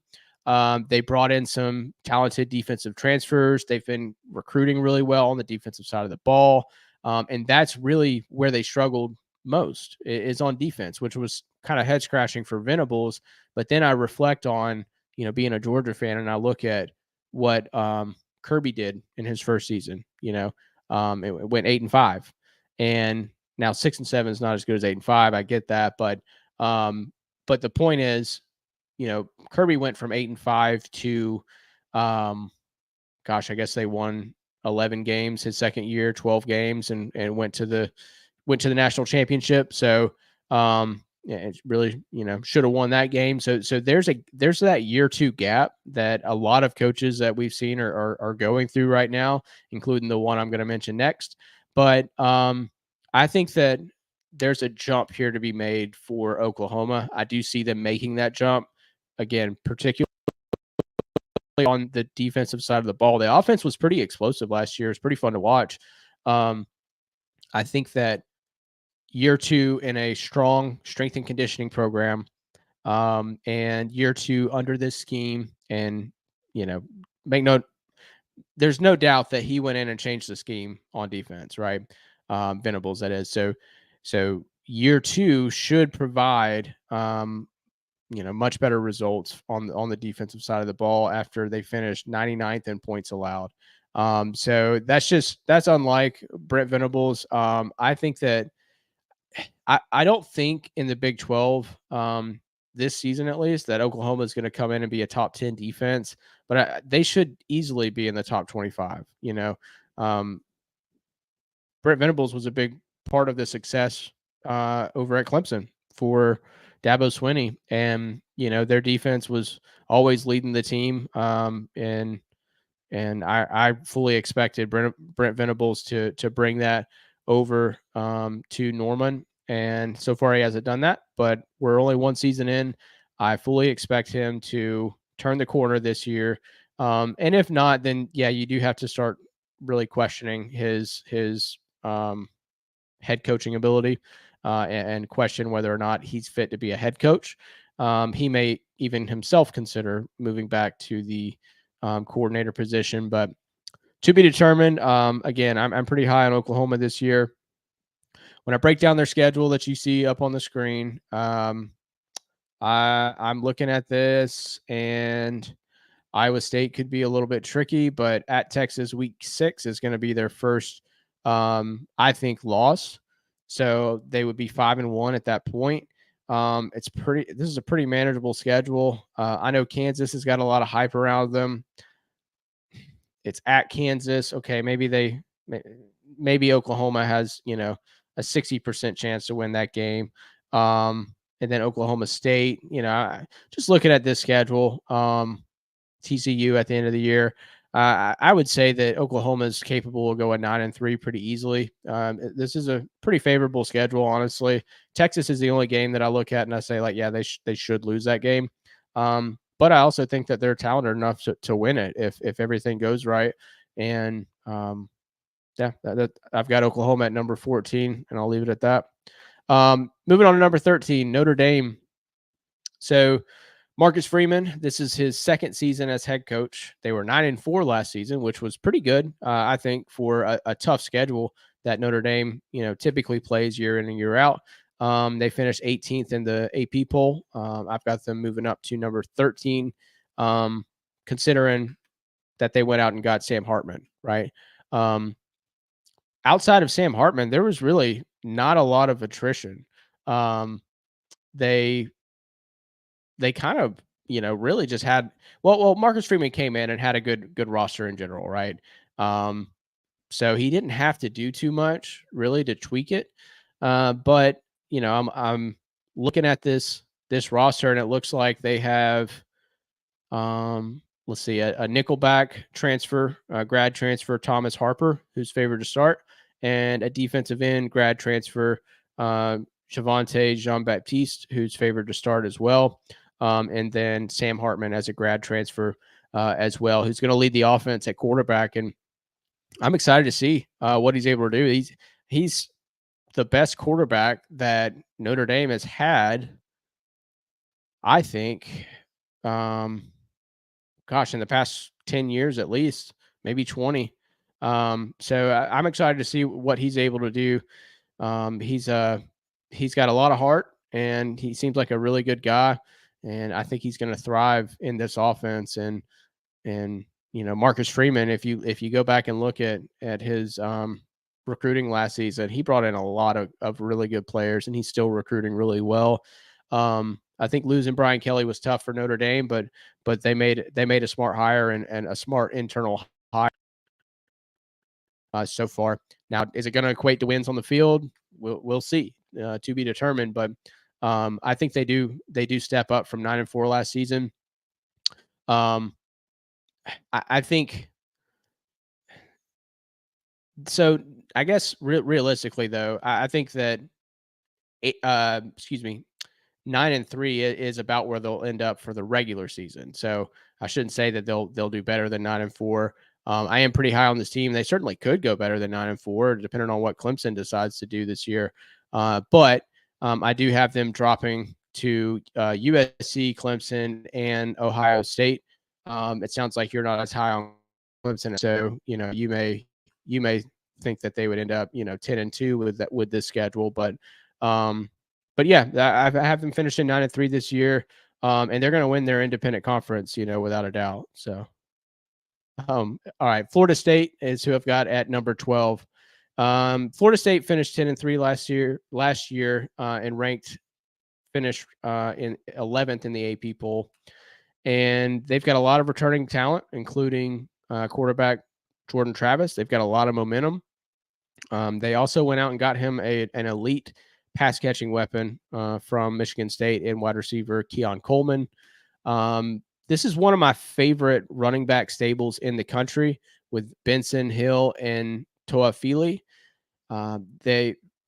They just put up numbers, and Jordan Travis is not afraid to tuck the ball and run. So this is a strong rushing team. They're very fun to watch, very gritty, and they really play behind, they really play behind Jordan Travis well, and he sets the pace and sets the tone for this team. Having them at number 12, I think I'm a little bit lower than some people, lower than the AP poll. But I look at this roster.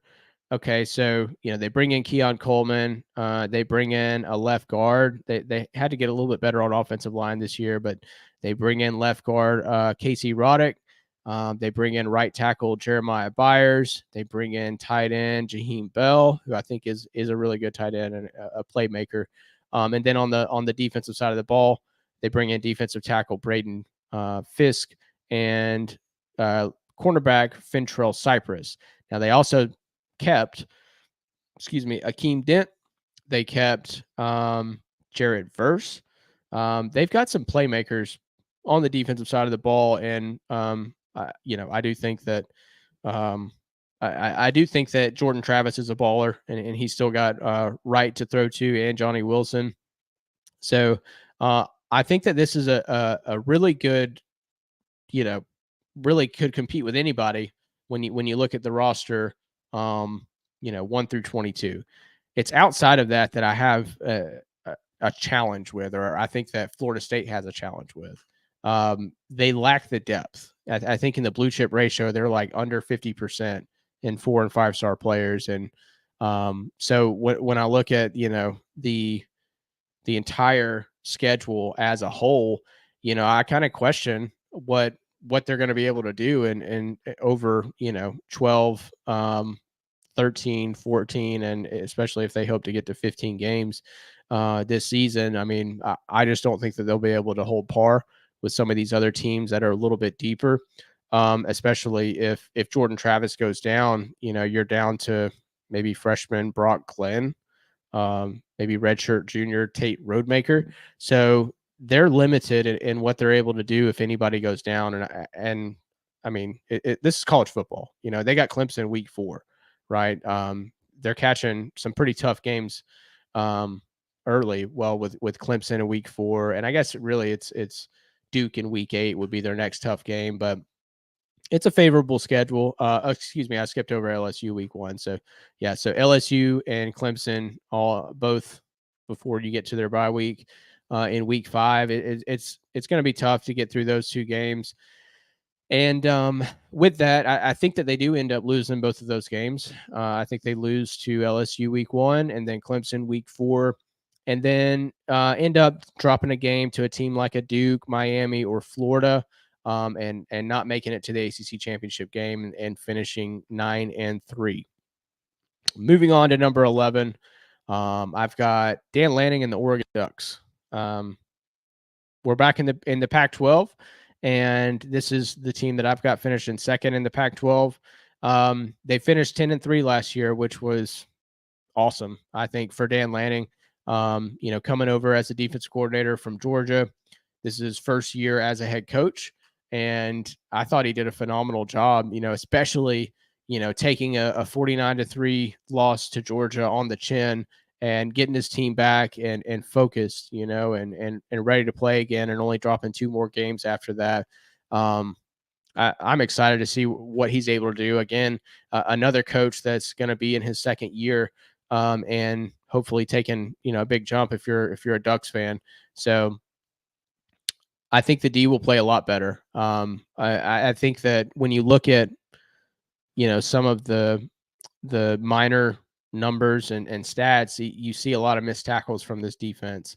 And I have a hard time believing that coming out of Kirby's system that, that defense is going to continue to show, that an inability to tackle and tackle properly and often. So I think the D will play much better. Bo Nix has just kind of gotten better with age, right? Other than his freshman year, where everybody thought he was going to be a Heisman contender, after that at Auburn. But I think Bo Nix is a legitimate Heisman contender this year.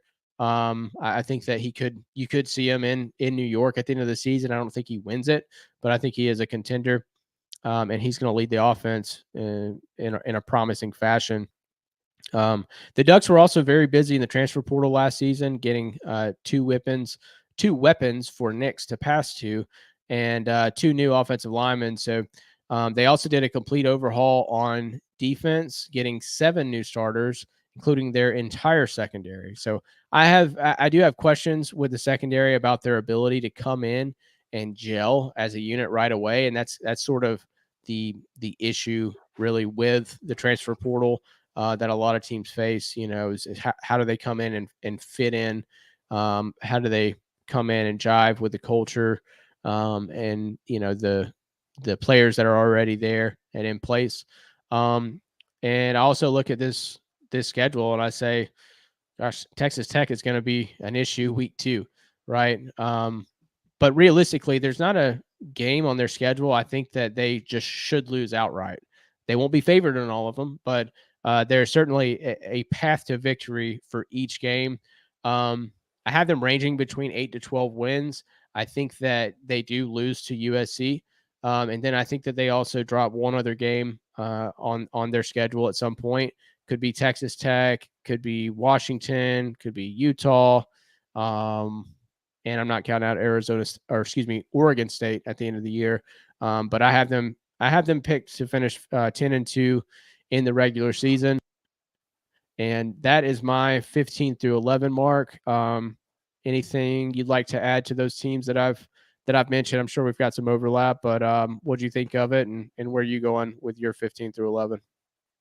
Yeah, we've definitely got some overlap, and I like most of those picks. I do. I think those are all could very likely happen. I think that there's good chances of all those things happening, and there's going to be teams that are going to do better than expected, and there's going to be teams that are going to fall on their face, and we know that.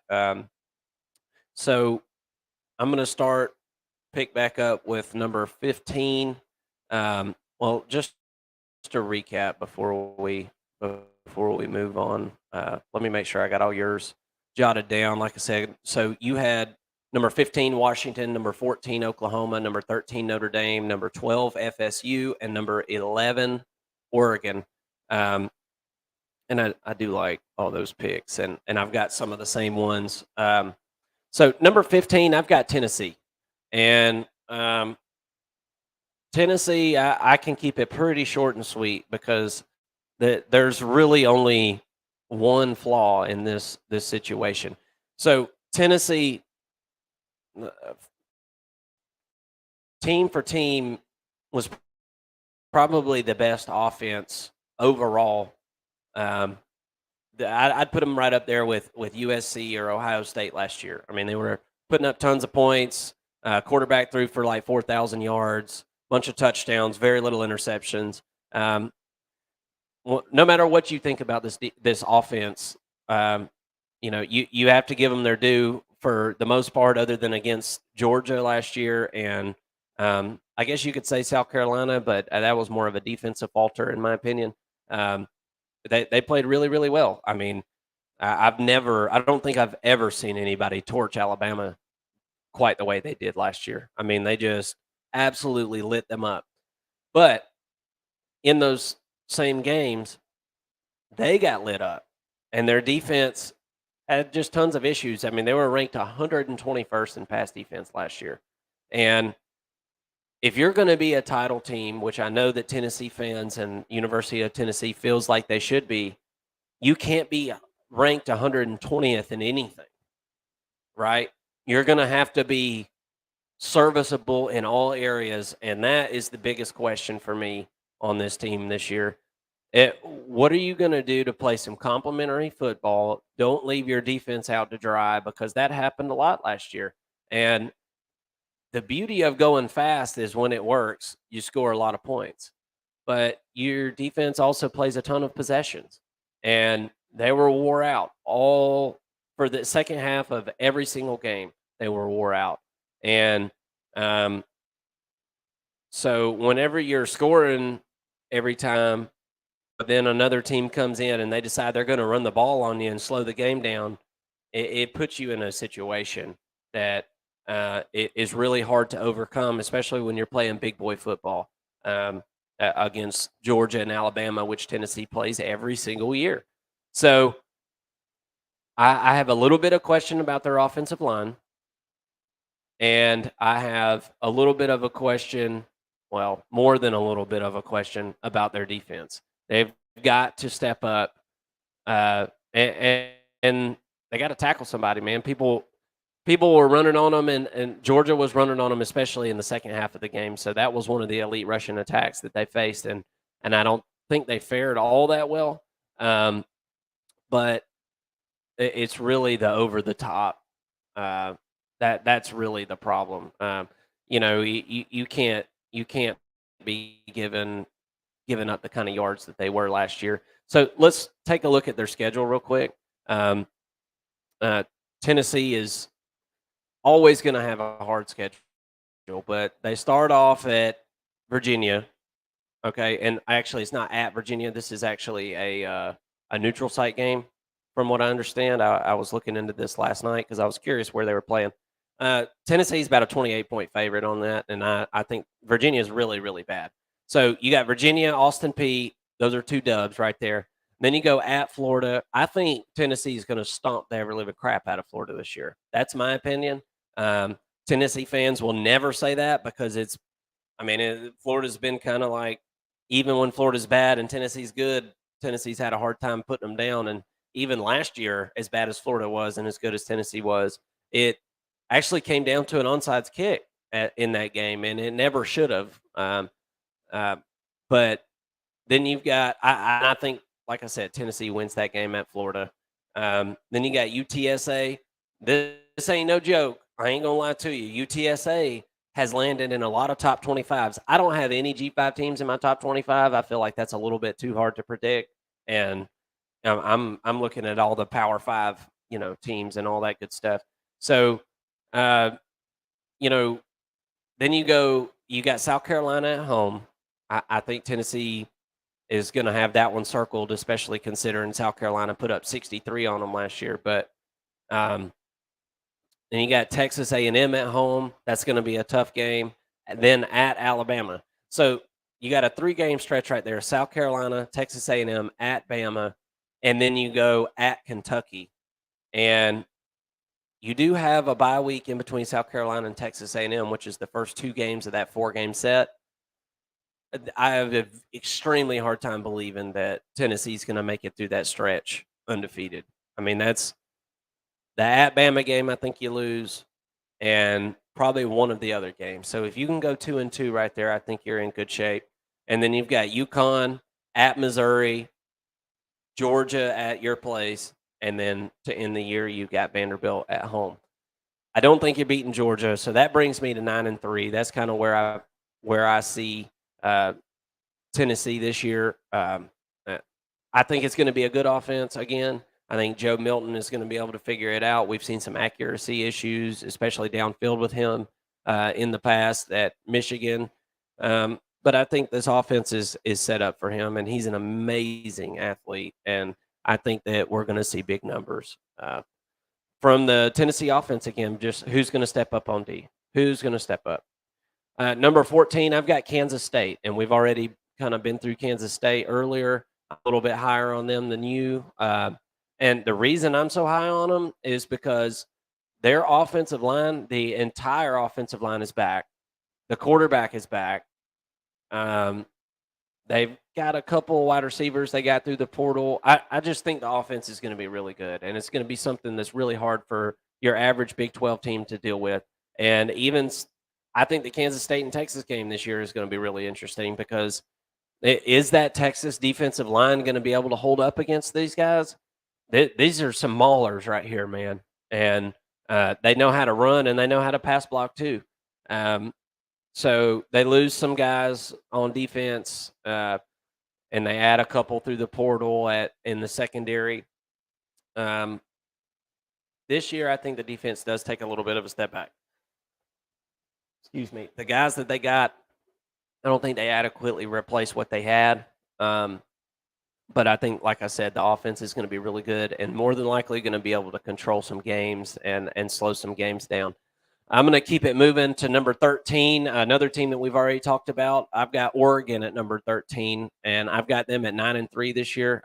And before I move on to Kansas State, I had 9-3 also.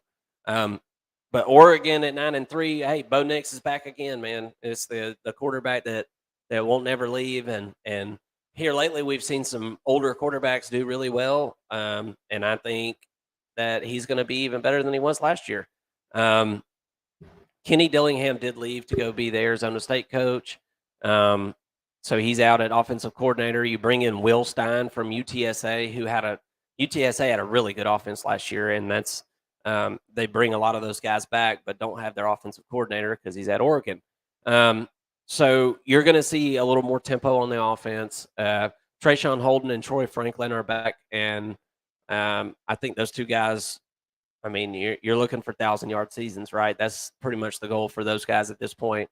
They've had plenty of playing time. It's their time to shine. Tez Johnson is actually Bo Nix's adopted brother. He's like a super speedy guy. Small build. I think he's only about 160 pounds, but like world-class sprint type speed, right? Like this guy is really fast. He comes in at wide receiver. They're looking for him to maybe come in and play some certain downs and take the top off the defense. Chris Hudson, who's a wide receiver, he's back. 4 starters are gone from the offensive line. This is where the 3 losses come in for me. And not to mention the Pac-12 is so daggum competitive this year. There's about 4 or 5 teams that I think have a chance to win the Pac-12. Obviously, I have my favorite, and I'll get to that in a bit. But as far as this offensive line, if they have any kind of injury issues, they're going to have problems, and that part kind of scares me. And I'm gonna go over here and pull their schedule up real quick, and let's just take a look at it real quick. I think that the schedule's pretty. I think it's pretty tough. I do, and like I said, the Pac-12 is it's very competitive this year, man. There's a lot of teams that I think have a shot to win the conference, and therefore I think there's going to be pretty good bit of parity going on. So you got Portland State, and then you go at Texas Tech week 2. That's going to be a tough game. I think Texas Tech at that point in the season, they're going to be raring to go. They're coming off of a hot last half of the season last year. Place is going to be packed out. It's going to be loud. Lubbock, whenever they're relevant, is a loud place. You got Hawaii at your place. You'll beat the ever-living crap out of them. You got Colorado at your place. You'll beat the ever-living crap out of them. I know everybody can't wait to see that too. That's going to be awesome. Those 2 coaches have been kind of jawing a little bit. And then you got at Stanford and at Washington. But at Stanford, then you have a bye week, and then at Washington. So I think the bye week sets up pretty decent. You're definitely, if there's one team on this list that you want to have that bye week before, I think it's Washington. That's, in my opinion, pound for pound, I think the most physical team in the Pac-12, especially along the lines of scrimmage. So those first 1, 2, 3, 4, 5, you've really only got one game that you have a chance of losing, and that's at Texas Tech. So if you can get past them, I think you're 5-0 going into the Washington game, and I think Washington beats Oregon. And so then you got Washington State at home, you'll beat them. and then you go to Utah. And I think this is going to be a tough game. I think this is going to be a tough game. It'll be tough sledding. I think it'll be a good game. It'll be a good atmosphere. But I see Oregon losing that game. And then I see Cal. That's going to be an easy win. And then you got USC at home. I see USC winning that game.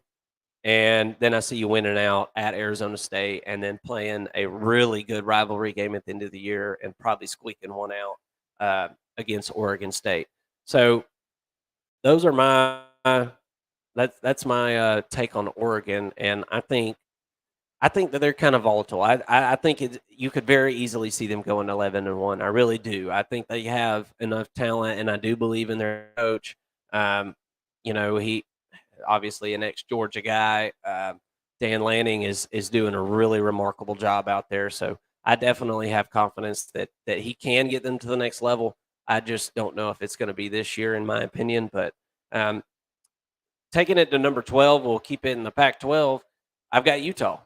And I just said that Oregon, I felt like probably have a hard time with Utah, as many teams in the Pac-12 are going to.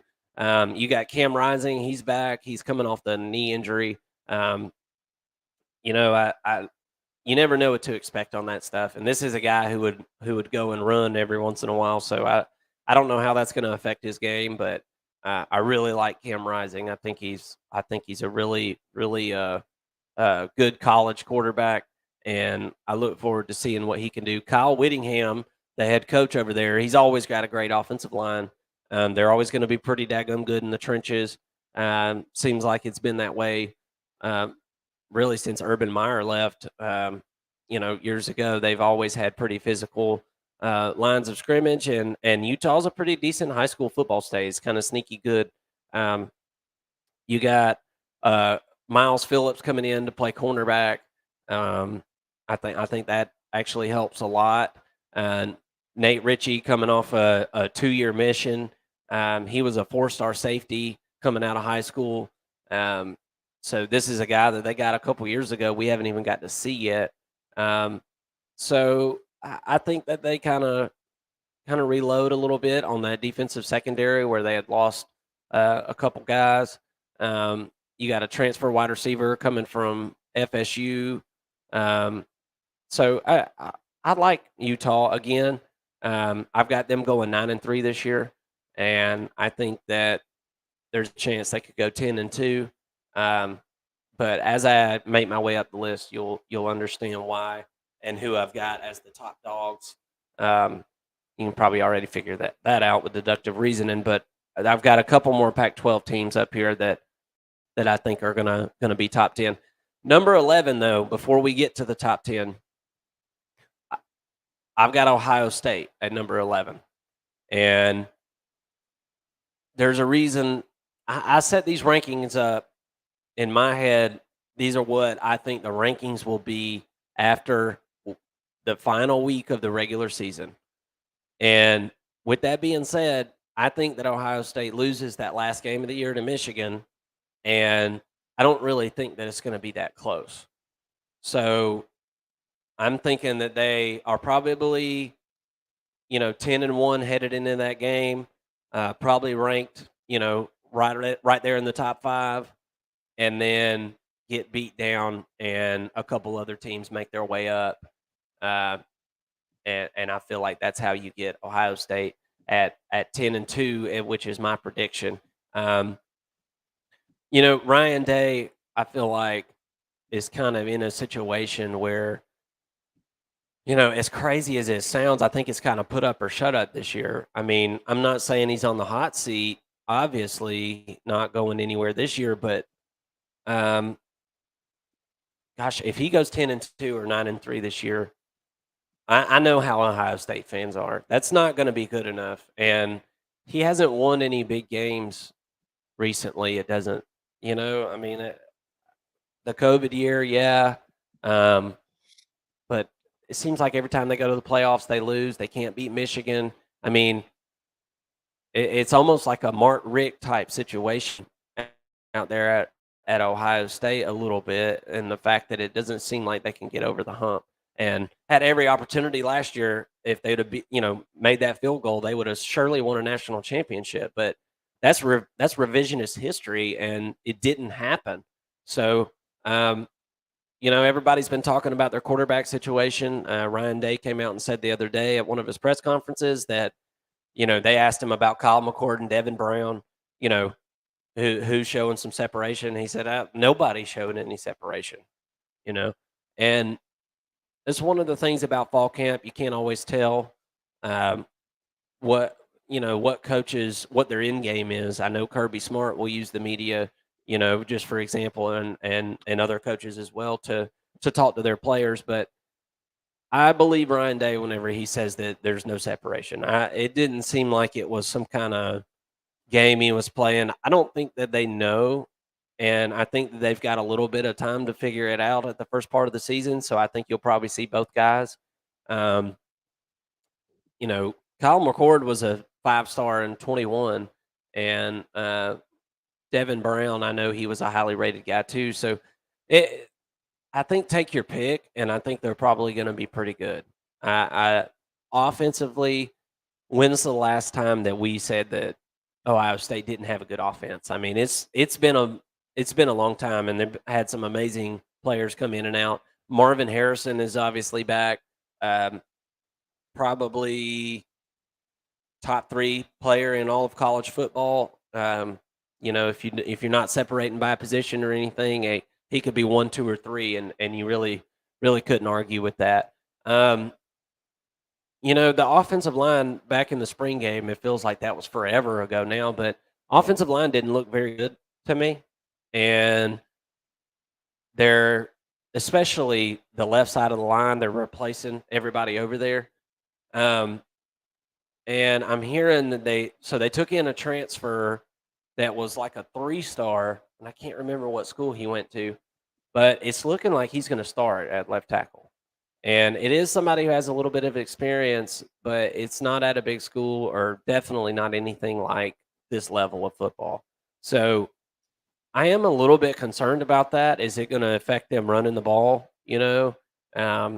and having a right-handed quarterback? Are they going to have issues on that left side? I mean, that's always a question, right? That's why left tackles make so much doggone money in the NFL.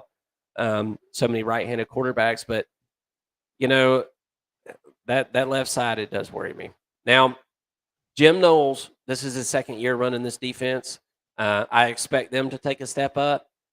I was still slightly disappointed in them last year. I thought that there would be more of a step forward. They're going to need a safety to step up. That was one kind of glaring hole that everybody's kind of talked about. Denzel Burt looks good for one of the cornerback spots. So I think the defense will be better this year, just naturally, natural progression of second year in a system. And Jim Knowles is a highly coveted defensive coordinator. So, I even heard on a call-in show that I listened to pretty frequently, I heard an Ohio State fan come in. They, not even joking, said that Ohio State's going to have the best defense in the country this year.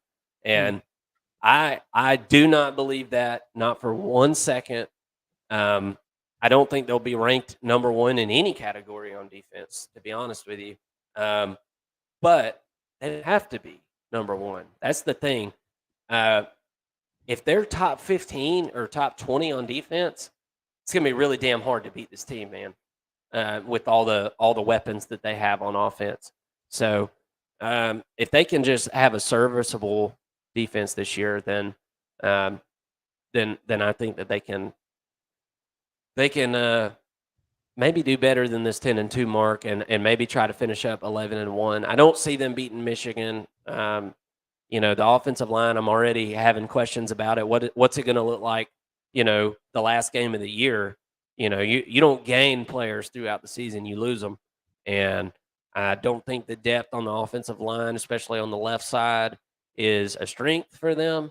And defensive line, I don't see enough improvement in the offseason so far at this point as far as personnel and everything. We'll have to see how the year goes, but I don't see them stopping Michigan. And if you're going to beat Michigan, they have let it be known, you're going to have to run the ball and you're going to have to stop the run. And I'm not a believer that Ohio State's going to be able to do that this year. So I think 9-3 is actually a possibility with them. I think they're going to lose to Penn State and Michigan this year, though. And if sour attitudes prevail after a loss, they could easily lose another game. And they got to play Notre Dame this year too. So it's not an easy schedule necessarily. The Big Ten, I guess, is never an easy schedule, but that's kind of where I'm at with that group right there. So that was 15 through 11. What do you think about that? And then let's get into the top 10, man. Let's get this going. Yeah, I thought it was interesting. Again, you're throwing me another curveball with Ohio State coming in at 11, but it makes sense. You know, we're ranking on two different criteria right now, which happens in everybody's top 25, which I think is why it's so important for us to specify exactly what qualifies teams on our rankings, because I'm looking at where they're at right now, and I'm giving you records that would put them at a lower ranking or sometimes a higher ranking. I'm going to get to some that'll probably push these into a higher ranking by the end of the season, but that makes sense. It's really interesting and intriguing to hear that you've got Ohio State finishing outside of the top 10. But it's time for the top 10 heading into the 2023 season. Now, like I said, let's just go 1-1. At number 10, a team that you've already mentioned, I've got Tennessee.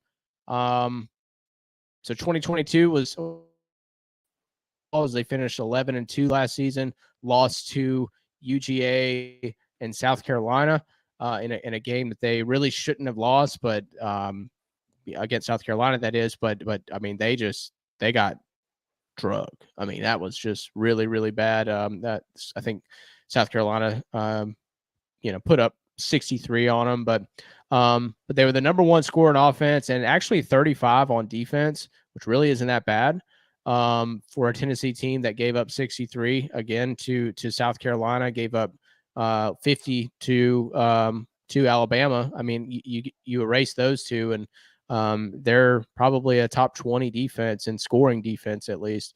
So they had a pretty good defense, considering, what you mentioned earlier about Tennessee, and that, if the offense is out there scoring, the defense really isn't getting a break. So you kind of saw the byproduct of that against South Carolina, I think, where, South Carolina just kept scoring too. I mean, it seemed like every third play on offense for South Carolina, they were scoring against this defense. So, and then, the Tennessee's offense isn't doing their defense any favors by going out and scoring right away either. So it really just snowballed.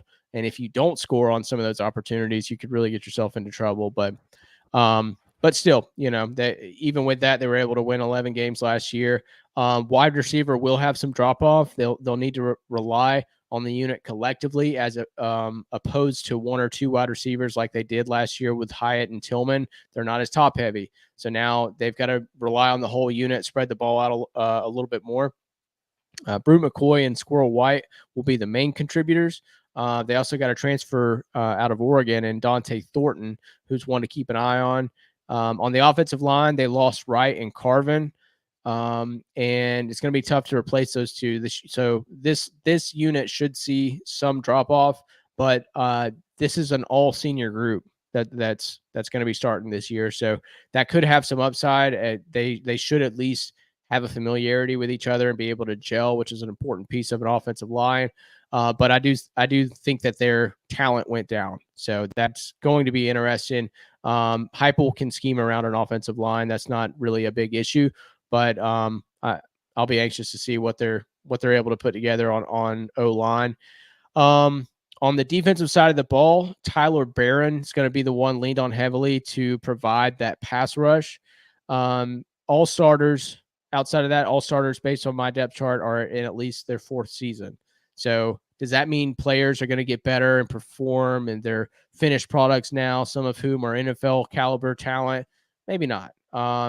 Maybe it's just, the fact that they were like really not all that talented from the beginning, and they've been playing football for so long. It's probably, it's probably 50-50, right? Half of them are getting that last season in and trying to win a championship with their college team and provide upside for their NFL draft stock, and then half of them are probably gonna end up just being college players at the end of the day. But they also do have some young talent that could step in and overtake them if things get off the rails. So with that being said, I think we have the same record. I've got Tennessee finishing at 9-3. I have them losing to Bama and UGA and dropping one more game. If I had to choose, I'd say it's probably going to be Texas A&M that they lose. But I think they're going to slip up against one more team, and maybe in that. Maybe Texas A&M, given that they're going to face them week 7 and then go into Bama, and so that could be a tough matchup and a little bit of a trap game as they may want to look ahead to Bama, but that would be certainly a mistake. So, who you got for number 10, Mark? Yeah, and kind of piggybacking off that Tennessee thing, that Kentucky game is going to be tough too. That Kentucky game is one of those 4 games in that stretch and that doesn't even include Georgia in that 4-game stretch. So Kentucky's will beat you up on the lines really, really, really bad. It's one of the most physical games that you'll play, and it seems like they always come at the worst time. Number 10, I've got Notre Dame. You spoke on them, so I'm gonna run through some of the notes that I got for them. But I think Notre Dame takes a step up this year. I don't think they lose the goofy games like they did last year to Marshall and somebody else. Whatever, it was definitely a shock to the senses at the beginning of the year last year, and I feel like they gained some momentum. And by the end of the year, they were playing pretty doggone good. That Notre Dame and South Carolina game at the end of the year was really, really good. So you bring in quarterback Sam Hartman. He comes in from Wake Forest. This is a dude who had 3,700 plus yards last year at Wake Forest. He's an absolute bad A, man. This is the best quarterback that Notre Dame has had that I can remember. I mean, I know there's people, fortunately, older than me watching this, and you probably can remember one from the 90s or something. But, I mean, I can't think of a better quarterback that Notre Dame's had recently. I think that he'll come in and he'll command the offense. All the offensive line guys that are returning, they've been in the system and they've played some. Not all of them have started, but there's nobody just coming off the streets to play offensive line, and I like that because I think that's pretty important. At running back, Logan Diggs is gone. That Audric Estime returns. He was close to 1,000-yard rusher last year. Chris Tyree also returns. You got a freshman, Jeremiah Love, that comes in and will contribute. And you pick up Devin Ford from Penn State also, who Penn State's kind of, cup that runneth over with running backs. So I could see Devin Ford coming in. So it sounds like they got some pretty good running backs, even though they're losing Logan Diggs. Wide receiver, you got Lorenzo Styles, Braden Lindsey, and Jaden Thomas. They all return, so you're looking good there. Tight end, obviously, Mayer is gone. He was a really, really big loss, obviously. He had 60 receptions last year. So Mitchell Evans will start at tight end. He's not going to be a Michael Mayer. I'll just go ahead and let you know that. But I don't know if you need to rely on the tight end as much. I think your wide receiver room's better. Defensive line, you lose Foskey to the NFL. He had 11 sacks last year. Justin Admiola, I don't remember him, but he's gone. And Jacob Lacey transferred out to Oklahoma, like I said earlier. So defensive line kind of concerns me. That's going to be interesting how they plug and play that, but they wouldn't be the only team in the country with the defensive line that's lacking. That's one of the hardest positions to fill as far as size and talent that I think there is. J.D. Bertrand and Jack Kaiser are back for senior years at linebacker, so that's very good. You add John Baptiste from Ohio State. If John Baptiste would have stayed at Ohio State, he probably would have been starting. They had a linebacker go down with a season-ending injury the other day at practice. So, but anyway, he's going to start at the edge, and he'll be good. He's a very talented guy. So secondary, Morrison is back after an awesome year last year. He had 6 picks. Clarence Lewis is back for his senior year, and he'll play the other corner position. So with all that being said, I think Notre Dame is set up pretty good to bounce back, and I've got them going 10-2 and got them ranked in the 10th spot this year. So what you got for number 9? Awesome. So number 9, I've got Penn State. This is a very well hyped team this offseason, and I think for good reason. Looking back on it, I guess I didn't realize just how good they were last year. They only had 2 losses, and really, you look at the Michigan game that they played, and they outrushed Michigan by a lot. I think they had close to 400 rushing yards that game, and really made it a close and interesting game towards the end, before Michigan was eventually able to just kind of pull away from that one. But they finished 11-2 with a Rose Bowl win, and this was one of Franklin's best seasons in University Park. They were 20th in scoring offense and 10th in scoring defense. That's pretty well balanced. 2 top 20, in scoring categories. That they need to take a step forward, specifically on offense. But if they can maintain that top 10 defense and maybe couple that with a top 10 offense, look out. I mean, this is a serious playoff contending team. Sean Clifford is out at quarterback, and many believe that Drew Aller is coming in as a more talented quarterback. But will he be able to produce better results? Sean Clifford was a pretty statistically good quarterback. I mean, he wasn't the reason that Penn State was losing. So, but can Drew Aller be the reason that they win? I think that's kind of the upside there, coming from Aller. They've got tons of returning talent on both sides of the ball. Again, replacing Clifford at quarterback and Parker Washington at wide receiver. Well, to replace Washington at wide receiver, Dante Cephas returns home to Pennsylvania from Kent State. And he really figures to be their alpha wide receiver. This was a heavily sought after wide receiver transfer coming out of the portal. Georgia wanted him, I know. Alabama wanted him, but he decides to go home to Penn State to play for his home state team. And they're really excited about him this offseason, and to see what he can do in the season. So at running back, they've got Singleton and Allen, which are one of the best duos in the nation, and they're both returning for state. Offensive line took a big step forward last season, and could even take another step forward as injuries kind of plagued their front last season. So when they get some health on the offensive line, they could even take another step forward. And something that I don't get to do enough of, I think, is mention at tight end. But Theo Johnson is set up and to have a really good season. He's an absolute stud, and there's actually a pretty good stable of tight end talent behind him even. That Penn State's kind of starting to stack. So look to see them use the tight end a lot this season. On defense, they lost virtually nothing. They figured to be really, really good again. Again, they were top 10 in scoring defense last year. They should get better. I mean, that's what's scary about this Penn State team. There's a little bit of unknown when it comes to Drew Aller, and again, the defense that's able to really take another step forward. But on that defensive side of the ball, look for Chop Robinson and Dennis Sutton to wreak havoc on opposing quarterbacks coming off the edge this season. When I look at this schedule, I see Penn State going 6-0 heading into the Horseshoe against Ohio State. If I were placing the line right now, at least, I would make Ohio State about a 5-point favorite, right? But this is a very winnable game for Penn State, more winnable than it has been in recent memory, for sure. I think 10-2 is realistic for the Nittany Lions, but there's a real potential here for them to win the Big Ten and make the college football playoffs. I think that Nittany Lions fans should be very, very pumped up about this season. Could they take down Michigan and Ohio State this year? It is very possible. They very much could do it. I don't see it playing out that way.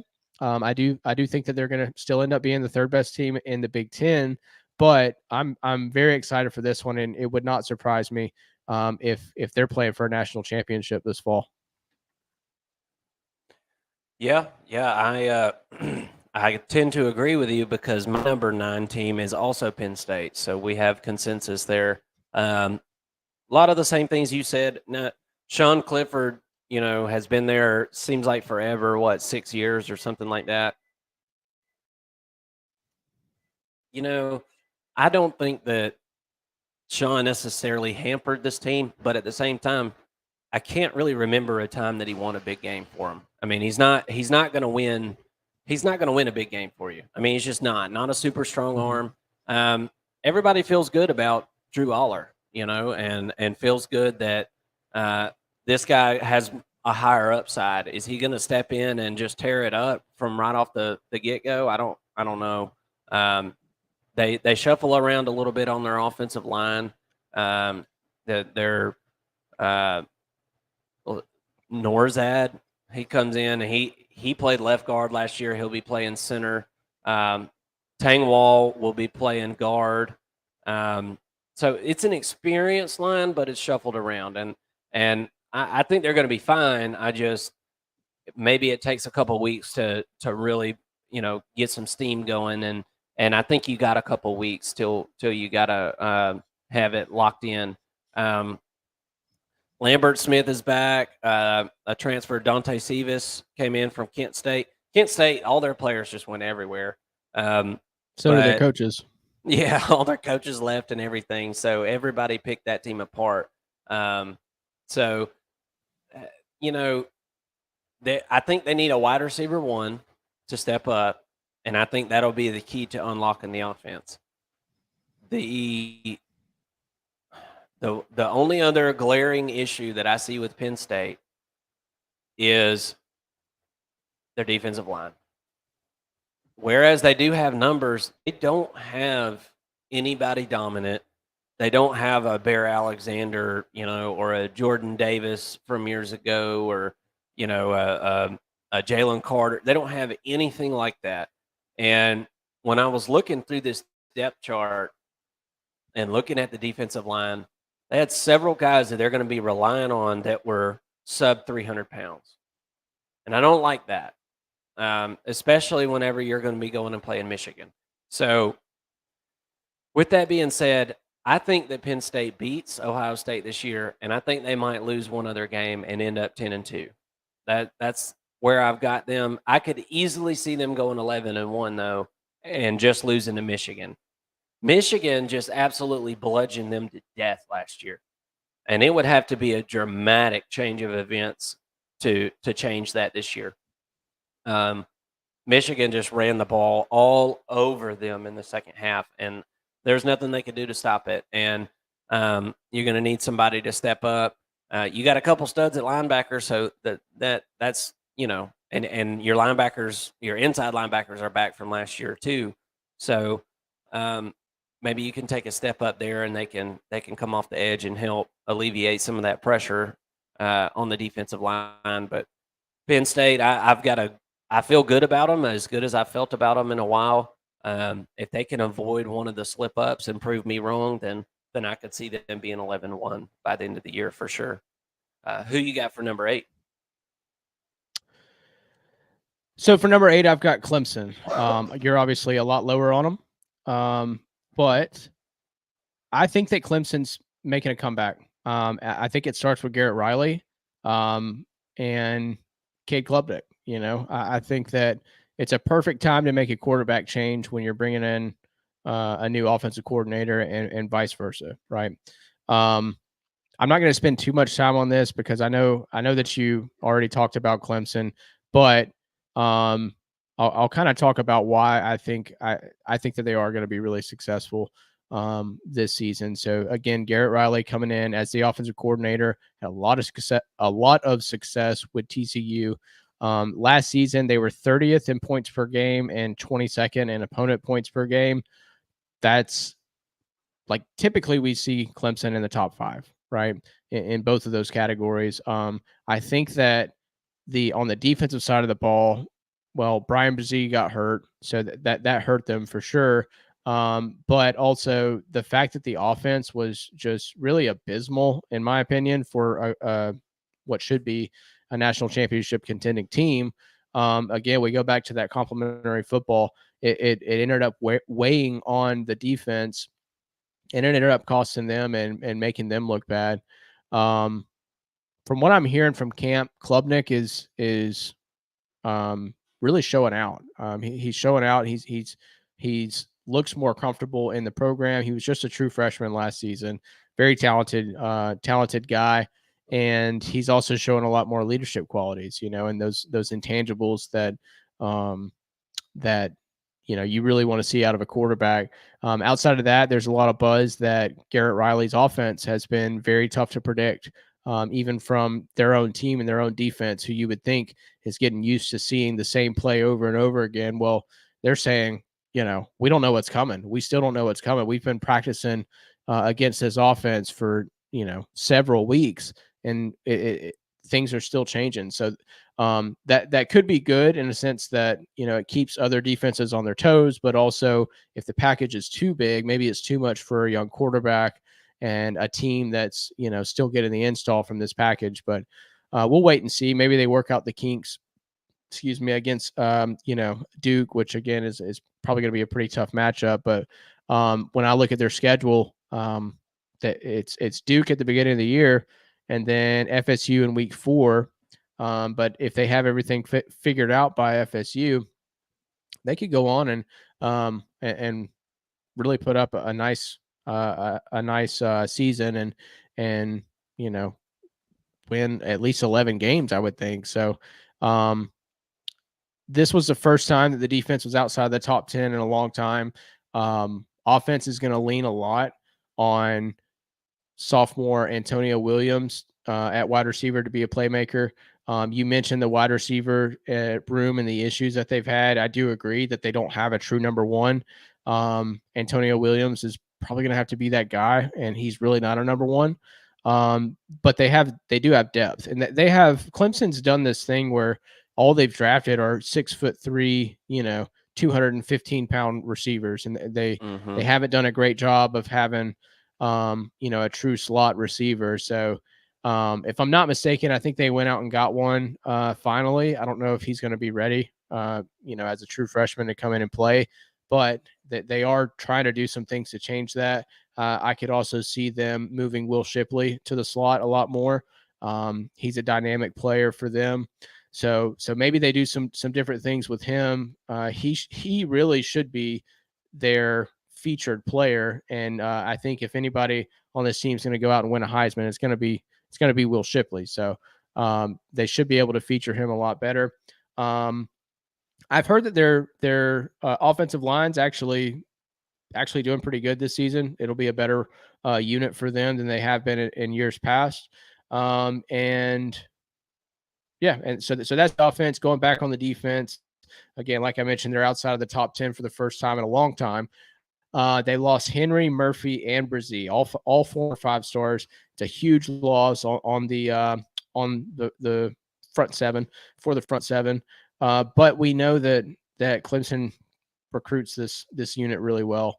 I'm not saying they're going to be as good as they were in years past, but I think that the drop off won't be as significant as you might think. But that's really only hurting them in the defensive end room. I think that they've got a player ready to step up at defensive tackle. Linebacker is going to be great. This is one of the best linebacker groups in the nation. So they should be able to lean heavily on that leadership. The DB room, though, it has the biggest question of all their groups. They return everybody, but the DBs just haven't been what they used to be at Clemson in a long time. And so this has been an underwhelming group. I have Clemson overall going 11-1 in the regular season, but I do have them winning the ACC. I'm not sure where that one loss is going to come. I don't think it's to Florida State. Maybe it is a Duke early, and the ACC sort of cannibalizes and keeps Duke out of the championship. But it also could be, they could slip up against South Carolina at the end of the year, or Notre Dame, in week 10, where it doesn't really hurt their conference schedule. But I think that they're able to win the ACC this year, and then they're just going to have to rely on strength of schedule, and it depends on who they lose to as to whether or not they make the playoffs. But that's my number 8. Who you got? Yeah, so I could definitely see how Clemson could get on up there to that spot. My number 8 team is the USC Trojans. So USC is one of these teams, kind of like Tennessee, where they had a really powerful offense last year, and their defense kind of left you wishing. They had a ton of turnovers on defense last year, and that, while it was good, also concerns me because as bad as the defense was, that's with a bunch of turnovers, right? But before we get to defense, we'll run through this offense quickly because we're gonna close this out in about 20 minutes here. But Caleb Williams is top 3 player in football. He's a reigning Heisman winner. There's no question there. This guy is amazing. He's going to make plays on offense. I don't care what wide receivers you give him, running backs, and they have all that stuff. So I'm not going to sit here and waste my time on that. This is going to be a really, really good offense. Alex Grinch is the defensive coordinator. He has followed Lincoln Riley from Oklahoma to USC. There was no defense to be found at Oklahoma, although Oklahoma fans said every year that it was about to get better. I'll have to say the defense was better at Oklahoma in all the years that Lincoln Riley was there versus last year. That was the worst defense we've seen in a long time there. So I feel like as long as Alex Grinch is with this guy, Lincoln Riley, I don't think that they're going to have a good defense. That's where I'm at right now, and I'm at a point where it's like you're going to have to prove it. The defense, the first line of defense for USC looks a ton better than it did last year. 11 wide, they look better, but there's no depth. They, in spring ball this year, they weren't even able to scrimmage like they were supposed to because they didn't have enough defensive players to run their practice like they wanted to. So that's all I need to hear. And I've got USC going 10-2 in a tumultuous Pac-12, and I still think that puts them in the 8th spot. I've got their schedule pulled up right here. It's not an easy schedule. I mean, you got San Jose State, Nevada, Stanford, at Arizona State, at Colorado. Very, very manageable to start the year, obviously. Then it kind of changes up. Arizona's not going to be like crazy easy. They'll beat them. USC will beat them. But then you got at Notre Dame. Then you got Utah at home. Hadn't been able to beat Utah. Haven't been able to beat them. At Cal. And then Washington at home. And then at Oregon. And then UCLA at home. So out of those last 5 games, you've got number 13 Notre Dame, number 14 Utah, number 10 Washington, and number 15. And these are AP rankings that I'm naming here. But you get the point. These are all top 15 teams. And USC's bye week is after week 3. I don't know who did that to them. I guess the Pac-12 gave them a good old, one-fingered parting gift there because they take their bye week after Stanford. So you got San Jose State, Nevada, Stanford. Yeah, you really need a rest right after those 3. So it just doesn't set up right for USC. So real quick, one thing on that I noticed, they're playing in week 0 on August 26th. So they had that early bye week. Okay, so they got 2. So, no. Look, their second bye week is the last week of the season, week 13. They got screwed. They got screwed. I've never seen that. Wow. So yeah, you're right. So they play San Jose State the 26th of August, but they just don't play the last week of the season. If they can somehow make it to the Pac-12 championship, that bye week will actually be a big time gift. Because they'll have a week off where everybody else is playing. But my goodness, man, to make it through that stretch is going to be really, really, really difficult. And I don't see it happening. So USC's got my 8th spot. Who you got for number 7? Well, I've got USC conveniently. So, in an effort to save time, I don't want to spend hardly any time on this. I just want to talk a little bit about I do think I'm a little bit higher on them. I've got them winning the Pac-12. I think that this is a conference that you don't necessarily have to have a great defense to win. Oregon might have the best defense in the Pac-12. I do see them being being true contenders, but I don't think they have nearly the offensive firepower that USC does. Let's see. So, yeah, I don't want to touch on anything that you touched on. The offensive weapons that I'm seeing are running backs Austin Jones and transfer Marshawn Lloyd. Transfer Dorian Singer. It's going to be really good for them at wide receiver, and wide receiver Brendan Rice and Mario Williams. They also have a couple of true freshmen, 5-star wide receivers in Zach Branch and Deuce Robinson, who figure to make some plays. They're both going to be really good for them. They went out and got 3 new players from the transfer portal. Also have some young freshman depth to step up on offensive line. Anytime you're adding transfer portal offensive linemen, it's not a good move. So maybe the freshmen step up. We'll just have to wait and see. And then on defense, the D's highlighted by all of the transfer portal players USC went out to get and got like defensive tackle Bear Alexander from UGA and Anthony Lucas from Texas A&M, who are both former 5-stars on the defensive line. Again, like you mentioned, under Alex Grinch, I don't see this being, a top 20 defense or anything like that, which I do think that they would need to win the national championship, but I don't think that they need that to win the Pac-12 and potentially even make the playoffs. I do think that this roster is starting to turn a little bit for Riley on the defensive side of the ball. He's obviously getting the receivers that he needs. He's got to get the O-line that he needs a little bit more, but I think he's doing a good job at tweaking this roster a little bit as he goes on, year after year, recruiting class after recruiting class. But that's all I wanted to add to USC. Who you got for your number 7? All right. So for number 7, I've got Bama. And so I've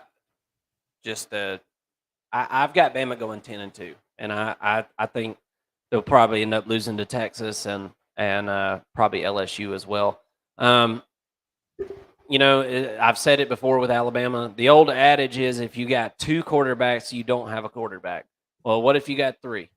Because I don't believe if you got 2, you don't have one. But if you got 3, you really might not have one.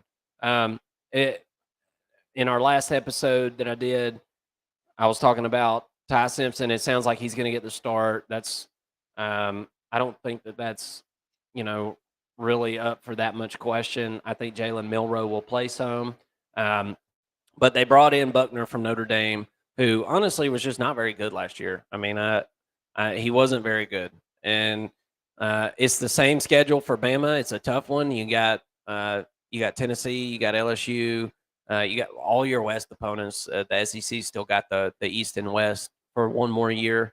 So you got your Mississippi States and your Auburns, all that good stuff. But then you add Texas to it there in week 2, and all eyes will be on that game. That's going to be, probably the national game of the year, or at least the non-conference game of the year that I see. Alabama's looking to take a chapter out of one of their old books, and they're looking to run the ball. And I think they're going to have a really good offensive line. I think they're going to be able to run the ball to 10 wins. I don't think anybody's going to be able to stop that. Like I said, I love this offensive line. They've got a couple of running backs. They've got a freshman, Justice Haynes, that's coming in. They're really high on him. You got McClellan and kind of like a platoon of backs that you would expect at Alabama. The offensive wise, I think the reason they're going back to running the ball is I don't think they have an NFL, first rounder wide receiver. They didn't last year. I read an article yesterday. If you can hold on to the ball, you're going to get playing time at Bama. And that tells me right there that sounds like it's a little more of the same going on at Kent right now. I think they have serviceable wide receivers, but they're missing that guy to take the top off and that guy that just you can't get on the ground. Now, They hire a new defensive coordinator as well as offensive coordinator. So you bring in Kevin Steele. He's been around a bajillion years. I mean, literally has been coaching longer than I've been alive. Dallas Turner is going to be a good edge rusher. I'm excited to see Caleb Downs in that secondary. Kool-Aid McKinstry is going to be part of a really good secondary in general. I think the secondary will be the strength for this Alabama defensive unit. I'm hearing a guy's name, Jaheim Otis, that's playing defensive line or defensive tackle to be specific. And so with all that being said, I think the defense is going to be better than last year. I think it's going to be much more simple. I don't think they're going to be thinking as much. They had some situations last year, especially against Tennessee. I mean, they just couldn't figure it out. It was very clear the same guys were getting beat over the top over and over, and maybe it was just one of those days. But boy, they sure took one on the chin that day, and it kind of showed us what ended up being the real representation, kind of what Alabama's defense was last year. And so I think the defense will take a step up, and I think the offense is going to take a step back. Bryce won a lot of games for them last year. I mean, you really want to look at it. They had multiple games that they could have easily lost that they didn't and barely won. So I think that 10-2 would be a good year for Bama this year, personally. I think 9-3 is very possible. I think it is very possible, and you could see maybe Alabama and Ohio State on my rankings kind of flip-flop if some things go right for Ohio State and things kind of trend in the other direction for Bama. But I've got Alabama at number 7 going 10-2. Who you got for number 6, man? Well, Mark, you beat me to the punch again. I've got Alabama at my number 6. So 7 for you, 6 for me. But again, for everything you just mentioned, again, to save time, I'm not going to go too far into this. But yeah, I mean, I don't think I need to belabor the quarterback battle or really any of the roster. I think you nailed it on projecting all of that. I'm just not convinced. I think the one angle I'm taking on Alabama is that I'm not convinced that they can lose the number 1 player on both sides of the ball last season and somehow be better. Right. I think they could go 8-4 or they could be 12-0. They still have the most talented roster in all of college football. You can't put it past them, but when I look at this schedule, I say, okay, Texas A&M, LSU, Tennessee are all losable games. And if they roll into Jordan Hare, dropping 2 of those at the end of the season, I wouldn't be surprised to see Hugh Freeze take down the GOAT again, this time with their in-state rivals. He's got a good record against Nick Saban, better than most at least. So I think that they do end up losing 3 games this season. But they do have the most talented roster in football. They're probably going to prove me wrong. But I'm not high on Alabama this year. I've got them at 6 to start the season, just based on, their talent level, and kind of where they were at last year with losing 2 games. I think that they lose a 3rd one this year. And, that's where I'm at with that. All right. Who you got for number 6? Number 6, I've got Florida State, and you've already talked about them, and I'm a little bit higher on them. I think that they're gonna win the ACC this year. And I talked about Florida State a lot on the last episode, but I mean, it sounds like all the transfers that they got are working out. They're really happy with what they got. They kind of had a cup was overflowing with talent there and had guys leaving, which is a good sign, honestly. They had talented guys leaving and going elsewhere because they had more talented guys coming in. Florida State's kind of weird, though, in the fact that only about 40% of their roster is blue chippers, 40 to 50%. And if they were to go on and win, a playoff game, that would be historically groundbreaking because there's never been a team that not maybe TCU, but there hadn't been many teams that have progressed to that point with that low level of blue chip talent. But like I said, all these transfers that they're bringing in, they're really liking them. with that being said, there was a lot of them brought in, so I feel like there's kind of like you don't really know exactly. But Jordan Travis, Keon Coleman, Johnny Wilson, Trey Benson, these are all guys on the offense, and they're going to have tons of productions. And they had a bunch of snaps coming back this year and guys returning. Defensive end Jared Verse is a top 5 pass rusher. He had 9 sacks last year. You lost Jamie Robinson, but everybody else is back in the secondary. So all 3 levels of the defense are looking pretty deep. And this defense was good last year at times and not good. They were very inconsistent, and that really is what cost them last year. So are they star-studded enough to make a playoff? Yeah, I think it's possible, but I don't see them winning a playoff game unless the level of play on defense increases. But if they can beat LSU week 1, I think that is a huge boost going into the year. If you win a big game like that, sometimes you can ride your momentum. And if they can figure out a way to beat Clemson, which they haven't done in a while, I believe that also can catapult them. Who do you have for number 5? All right, so for number 5, I've got the Texas Longhorns. This is probably a little bit too high given the way that I, rated my top 25. This is more of a projection as to where I think they're going to be based on who they've got coming back. But heading into Steve Sarkisian's 3rd season, he was 8-5 last year, 25th in points per game and 28th in opponent points per game. So they were very balanced. I expect a lot more from their offense this year, though. Quinn Ewers returns as quarterback. He should be healthy this year. And if not, he's got a capable backup behind him in Malik Murphy. I don't really expect to see much of Arch Manning this year unless they're in blowout wins. But I've heard that he's also kind of turned the corner and has turned some heads here recently here in fall camp, more so than he did in spring camp. But Malik Murphy is a viable option if they need him. Bijan Robinson is out at running back. Jonathan Brooks is listed as a starter. I'm also hearing a lot of good buzz from 5-star true freshman CJ Baxter. So expect to see him get plenty of carries as well, and he may even work himself into the starting role by the end of the season. This is my favorite group of wide receivers. I don't think they're the best group, but this is my favorite, especially in the top 3 with Xavier Worthy, A.D. Mitchell, and Nayer. I'm forgetting his first name, but anyways, Isaiah Nayer. There we go. Yep. Also figured to see true freshman Jonte Cook shine as well. And there's also been some buzz around tight end Jatavian Sanders as a pass catcher. But I would expect to see them mostly stick with those 3 receivers, and this isn't a Texas team that typically features the tight end all that much, but he is getting some buzz this fall camp.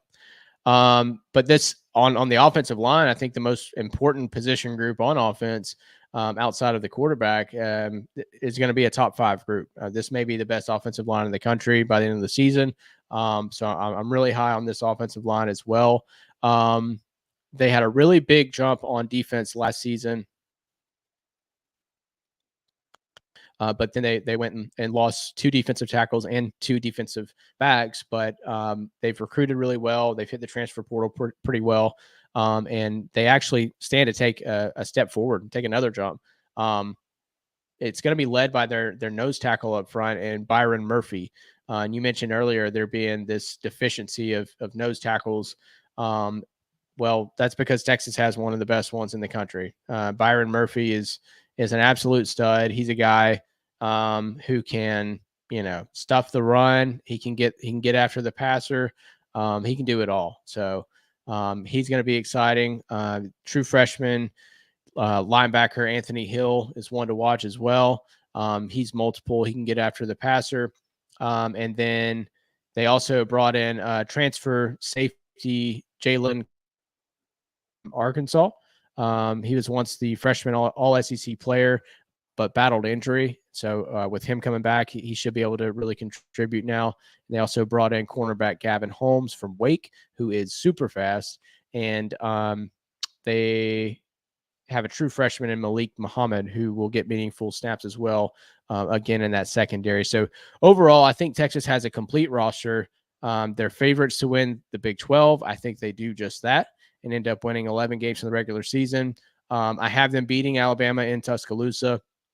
I have them making the college. Well, I'm going to hold off on that. So we'll save that for later. But that said, I think they will inevitably prove me and everyone else who's assuming that Texas is going to do all these great things this year. And everybody who's drinking the burnt orange Kool-Aid, I think that they're going to prove all of us wrong by December. But as for right now, I think they have the roster to do it this year. And I'll be there for the letdown come December, along with all the Longhorns fans.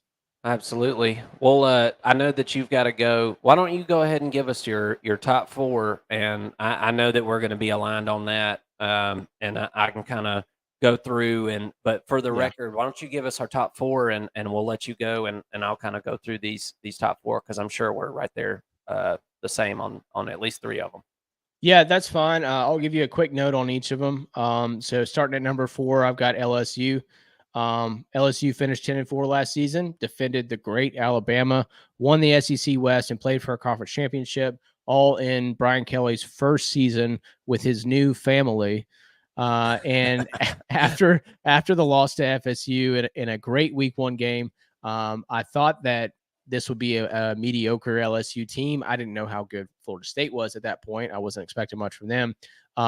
And while they weren't living up to the Tigers fans' expectations, I think that like overall expectations, I think that they did exceed the expectations for a year one coach in Brian Kelly.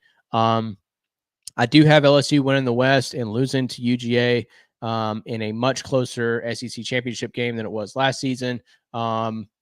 Hopefully for LSU fans, they are undefeated by then and can still punch a ticket to the college football playoff. But this LSU team can realistically beat anyone in the country. They have enough talent to do so, and I think that they're going to take another leap in year 2 against or under Brian Kelly. At number 3, I've got Ohio State. Look, this is a team that should have won the national championship last year, and I'll keep it brief. They should have beat UGA in the college football playoff, and they didn't. The ball just didn't bounce their way enough times.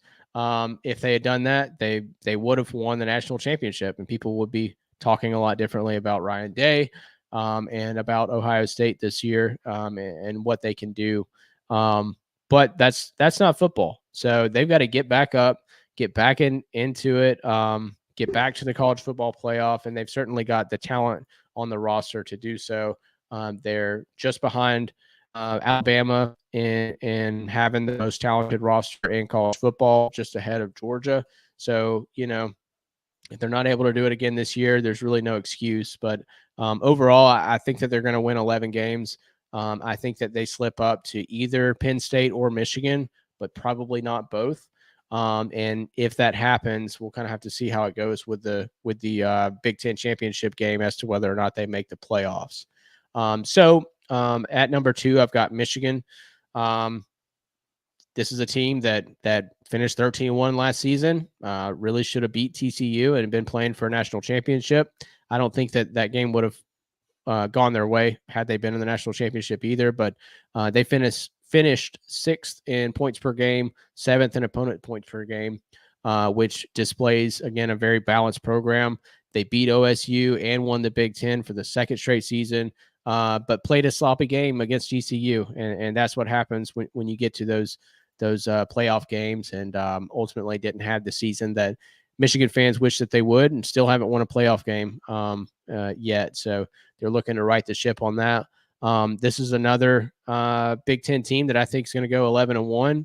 I think that OSU, Michigan, and Penn State are all just going to kind of cannibalize each other, right? I could see a perfect triangle happening where they're all 11-1 and beat each other in some way. And, it's really going to come down to a tiebreak. This is a really good team, certainly a contender. I give them the slight edge over Ohio State at this point, slight edge over Penn State at this point, and have them at number 2. And last but not least, the Georgia Bulldogs. Of course, I don't know about you, Mark, but for me, I'm a Georgia fan, and I mean I know you're a Georgia fan too, but I'm almost tired of talking about Georgia. Even being a fan of them, it's fun. It's fun being on top, but at the end of the day, now especially doing this show, I've come to realize like I spend so little time even considering UGA and diving in on their team, but just because I know them so well, and really. They've kind of taken the fun out of it for me in a way. So I'm not going to spend too much time talking about them. They've got Kirby Smart's done a great job with this team. He does a great job of developing talent better than any other team in the country, better than any other coaching staff in the country. And it's evident, he has the number 3 roster from a talent perspective, but they're also going out and developing these 3 stars and unrated players as well, and they're making big plays out in national championship games and things like that. So I'll just go right into my prediction. I've got UGA going 12-0. I could see them getting beat by LSU, but still making the playoffs and still being a contender for the national championship game. But I have them beating LSU as well, and making it obviously to the playoffs should they win the SEC. So with that said, I'm going to leave you with my top 4, my college football playoff prediction, and then I'll let you wrap up the show. And I apologize for having to leave on, in the middle of our big preseason show, but my top 4 at the end of the season, my playoff prediction. Again, as you can imagine, I've got Georgia at number 1. Okay. Coming out of the Big Ten, I think at number 2, I'm going to take a real interesting stab here and go with Ohio State. And that's just kind of a gut pick. I think that they've got the talent to do it. I think that their defense is going to get even better this year. And I think that that's going to be a difference for them, and they'll figure it out at quarterback, but they still have the best wide receiver group. They've got a great 1-2 punch at running back. And I think that their defense really comes around this year and they're able to pull it off. At number 3, I'm going to go with LSU. I think that, for many reasons, I think that, LSU is going to be really good. I have them at 3 because I don't think that that the committee would put them at 4 and have them face Georgia again. But I could see a case where Georgia and LSU go into the SEC championship game at 1 and 2, and then LSU drops to 3, and then ends up facing Ohio State, in that championship game. And then lastly, I think rounding out my top 4, I'm kind of on the fence with either Clemson or Texas, but I do think that Texas has a much more complete program this year. I think that they've got a better chance at winning the Big 12 than Clemson does, beating Florida State and winning the ACC. So I think that Texas ends up in that number 4 slot and has to face the big bad Georgia in that first playoff game there. And I think that they roll in there with 1 loss. I think they're going to end up being 12-1 and making it to the college football playoffs for the first time. And that's my story, and I'm sticking to it. Texas is back, baby.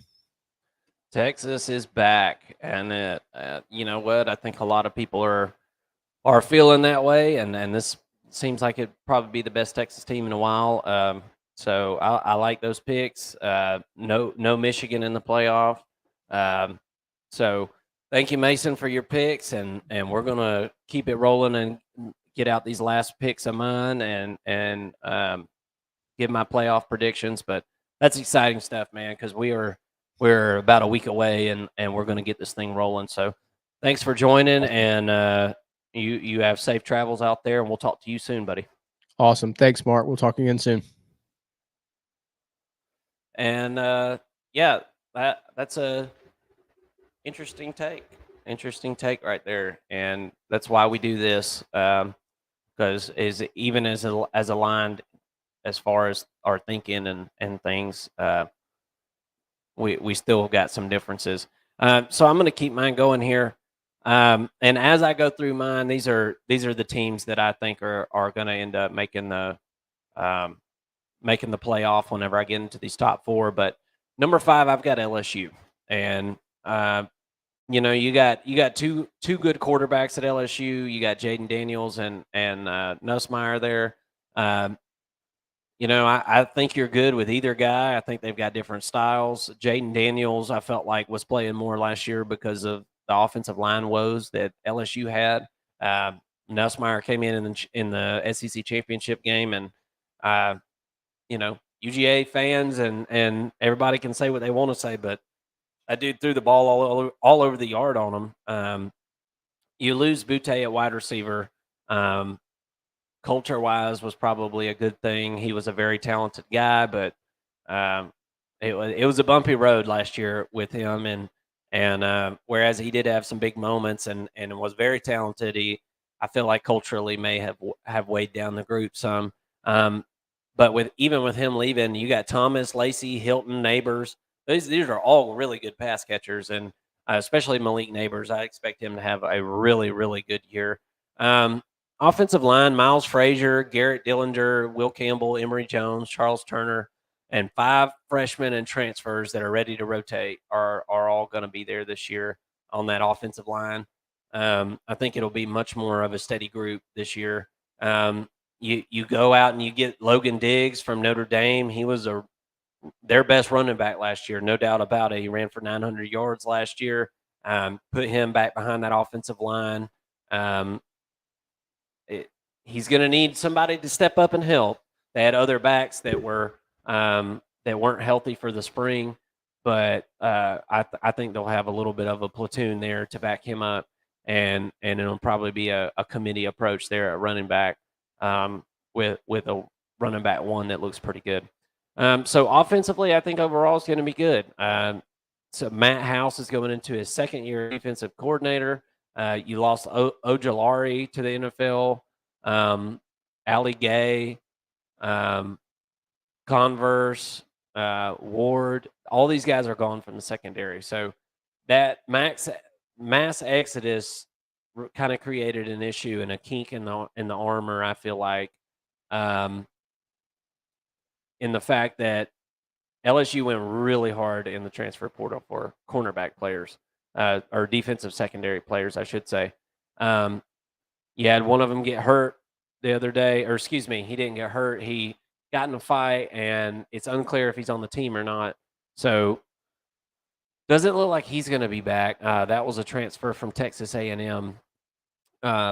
You bring back your linebacker Harold Perkins. You bring in Omar Spates from Oregon State to play inside linebacker, and he's going to start. So everything. Defensive line, Mason Smith is, and Wingo should be back. So before they got injured last year, that was a good-looking unit, and they got injured early on. So other than the defensive secondary, I feel really good about this team. But that defensive secondary, I feel like, is going to keep them from getting where they want to go. And I think they end up going 11-1. And I think they go to the SEC championship and they end up losing and having an 11-2 year, and not making the playoffs. But at the end of the regular season, I see them in that 5th spot. And now we're getting into my playoff predictions. Number 4, I've got Washington, the Huskies. I've got them going 11-1 this year. This team has really grown on me. They lost a couple games that they had no business losing last year, which, you can say that about just about any college football team. Losing a game or 2 that they're not supposed to, it's very hard to go undefeated, or 11-1. This year, I think they will go 11-1. They got great weapons at wide receiver, great returning quarterback at Michael Penix. Both offensive tackles return.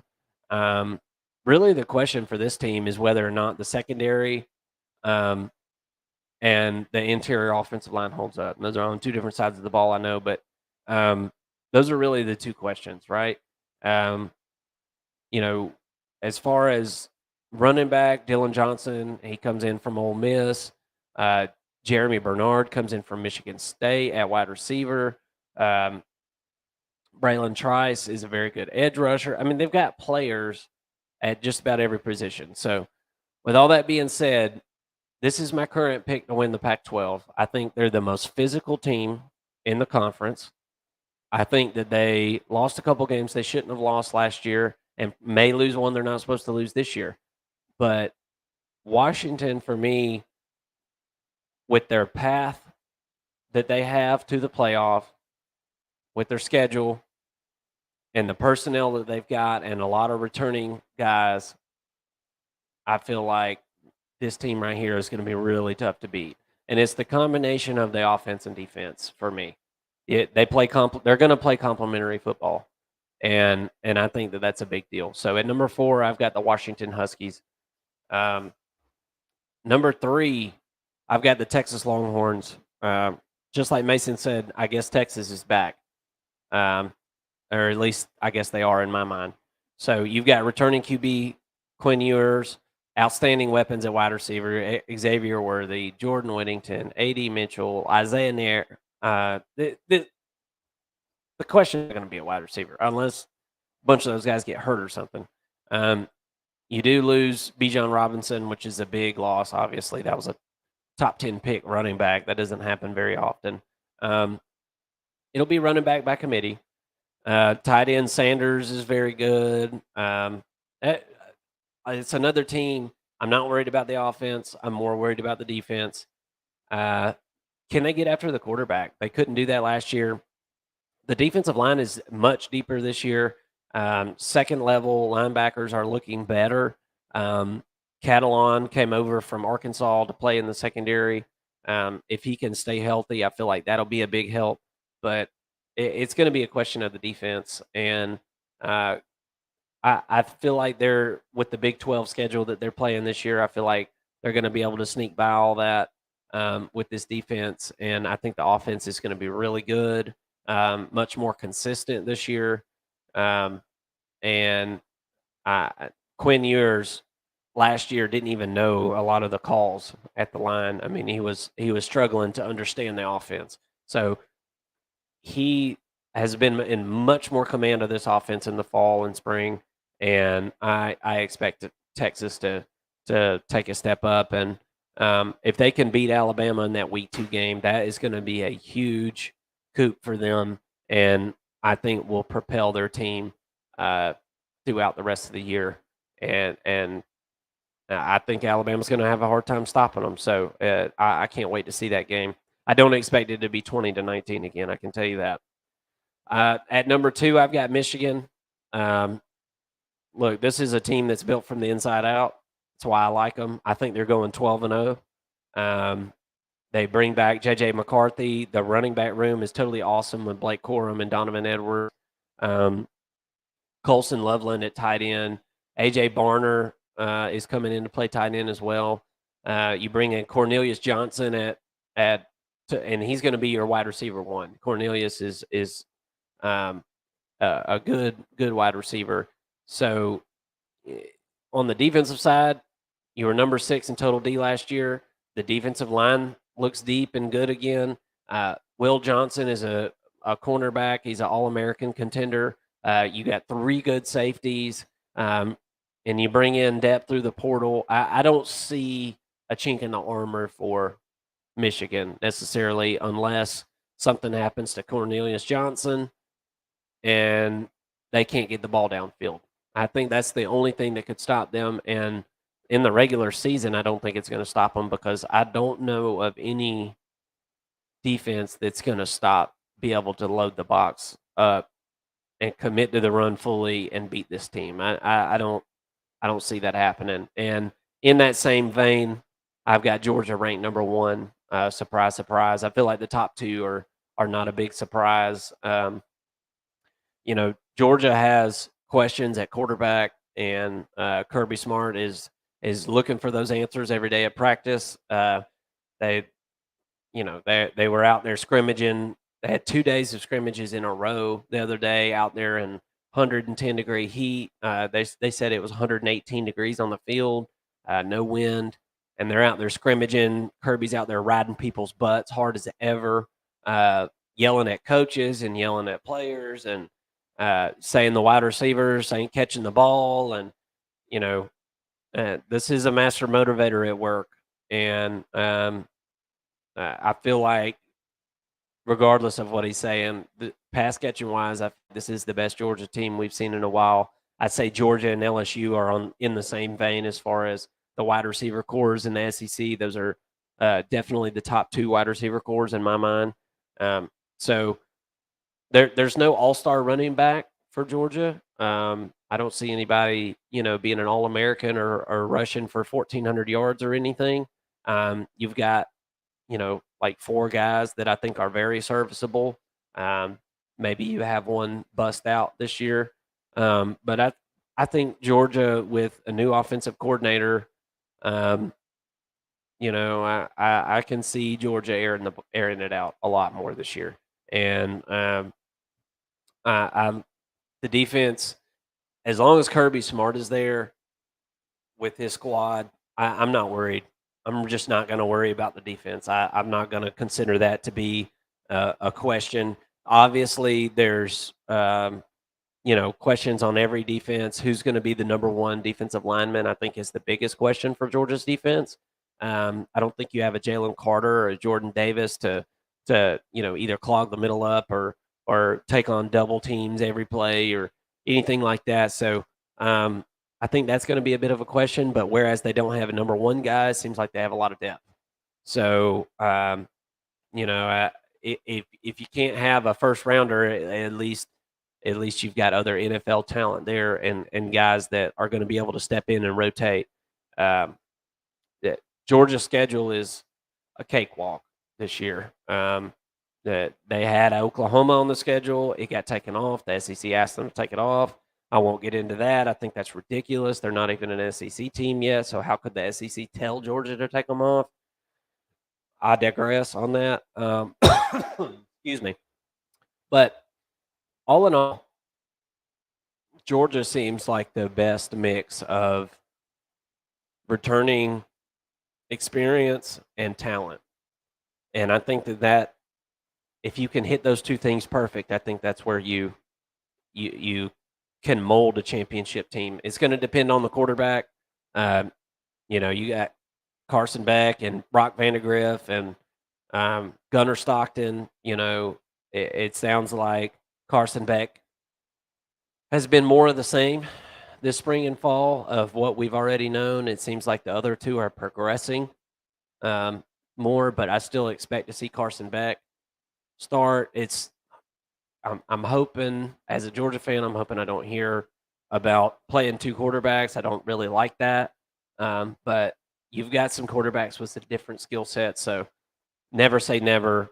Georgia just had 2 national championships with a walk-on quarterback, so I guess you just never know. But that is our top 25s right there, folks, and it only took us 3 hours and 7 minutes to get it done.